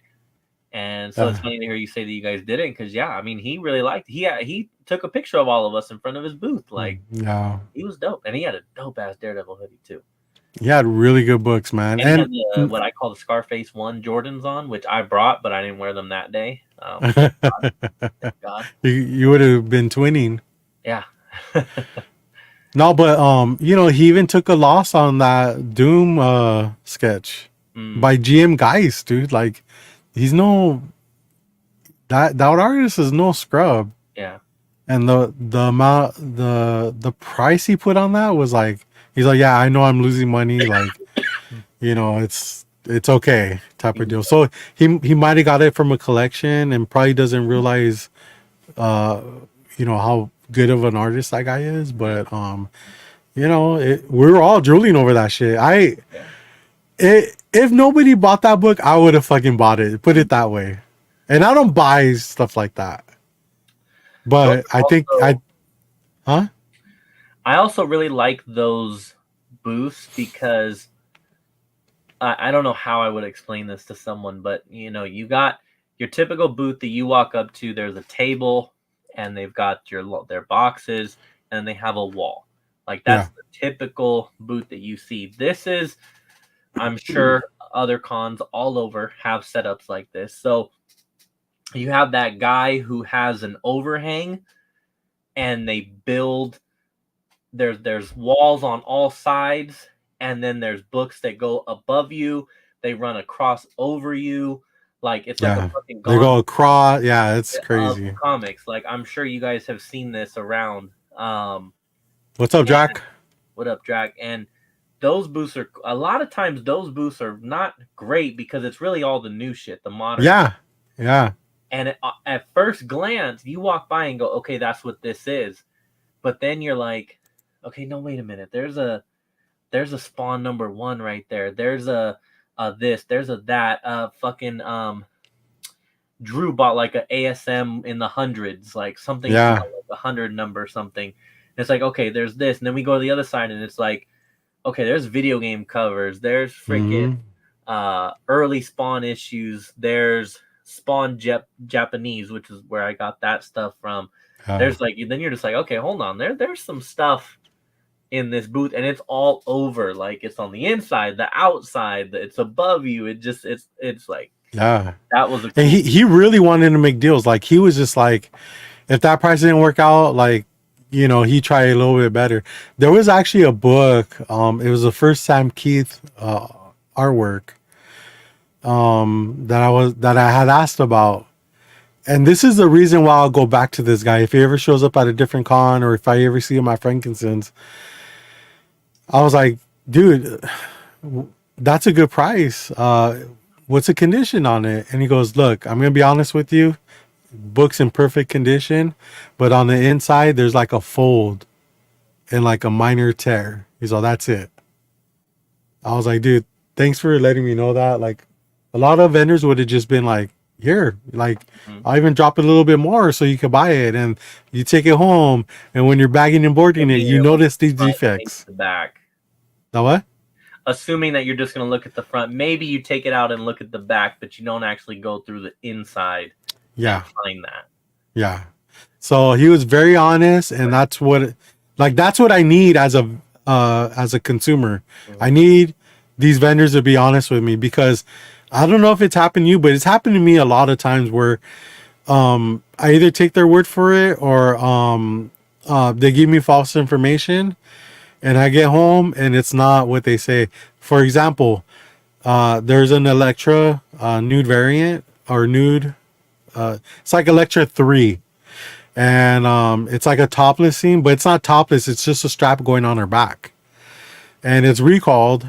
And I remember the first, I think, LA Comic Con I went to, one of the vendors claimed that it was the recalled version, and we worked out a deal, and I ended up agreeing without even looking at the book, and I bought it, put it in my bag, got on my way. I had a little bit of downtime, and I was really excited to get that book. So I took it out, and I was like, dude, I got to see what all the fuss is over, because at the time I didn't really know. I knew what to look for, but I never seen it like myself in person. So I get to that page, and there's a strap on her back, and it's just like, this isn't it. So I went back to that vendor, and I was like, hey, bro, you said that this was a recalled version. It's not. And he goes, I don't even know what that is. Like, what makes it a recall version? And I was like, look, like, and I showed him. Yeah. And he's, oh man, I'm so sorry about that. Like, do you want something else, or do you want your money back? I was like, I'll just take my money back, because I don't want to pick up something else. And like, what is your word worth after that? Yeah. You know what I mean? You don't even know the product you're selling. Supposedly, like, that book, the only way you can tell is opening it up to that one page and seeing the strap, or not seeing the strap. So the guy's honesty, I mean, it goes a long way. I mean, most likely our friends will buy from him again, and I'm sure he'll give us a pretty sick deal. So hey, that's what we're looking for. Yeah, mine was a Captain America out, maybe annual 1, annual 2, something like that. It's like way early on in my Instagram. From my old LCS that closed, they used to start putting out wall books, and Sarah, we're gonna wrap up here soon, promise. And so I bought it from them, and I held on to it for like a while, and then one day Jesse and I were gonna do a sale, and he came over, and we were selling books, and I open it up, and I open it. I mean, dude, like 50% of the whole thing was cut out. Like someone had cut out, different panels, just all kinds of stuff. Wow. I'm like, bro, half of this book is missing. Holy shit. And so I put it back, and LCS was still open at the time. So I went into them, and I'm like, bro, like this, actually, I think I posted it, and the guy that works there, he followed me, and he was like, holy crap, dude. He was like, I am so sorry. Like, that's technically my responsibility. Like, I'm the one that handles the back issues. Like, bring it back, and we'll take care of it. But yeah, that was one that I was just like, and it was bad. I was like, oh my God, if I would have never opened this, or yeah, it was ugly. Yeah, if a book is over a certain price, oh, I'm opening it, dude. I've learned, you can't just not. Yeah. No, I get Yeah. Yeah. But I agree with Sarah though, dude. I'm fucking starving, bro. Like, no cap. We also don't feel good, bro. We made it 3 hours. We knew it was gonna be a long show. We knew we had a ton of shit to fucking go over. It was a struggle though. Yeah, it was. But yeah, a whole short box of I've never gone to a con and brought back a whole short box. So Yeah. a whole short box for me, a bunch of toys, bunch of hot dog glizzy stuff, K-pop. Please watch the rewind, because there's a ton of glizzy stuff that you missed. But yeah, thank you to you for the gifts, Yeah. and the hospitality. It was fun seeing you again, and thank you everyone for checking us out on another Friday. Yeah, thanks for checking out our post Wondercon episode. Man, like we're happy to be back, and hopefully next week we could have Brian with us. If not, we'll work it out somehow. Yep. But thanks to the chat. Thanks. Well, we didn't really have a panel today, but that's because we knew we were gonna fucking hog up all the time. Yeah. Yep. But hey, catch us next week. Same channel. Yeah, that's right, Sophia. Time to eat. But we're glad to see everybody. Until next week, low grades for life.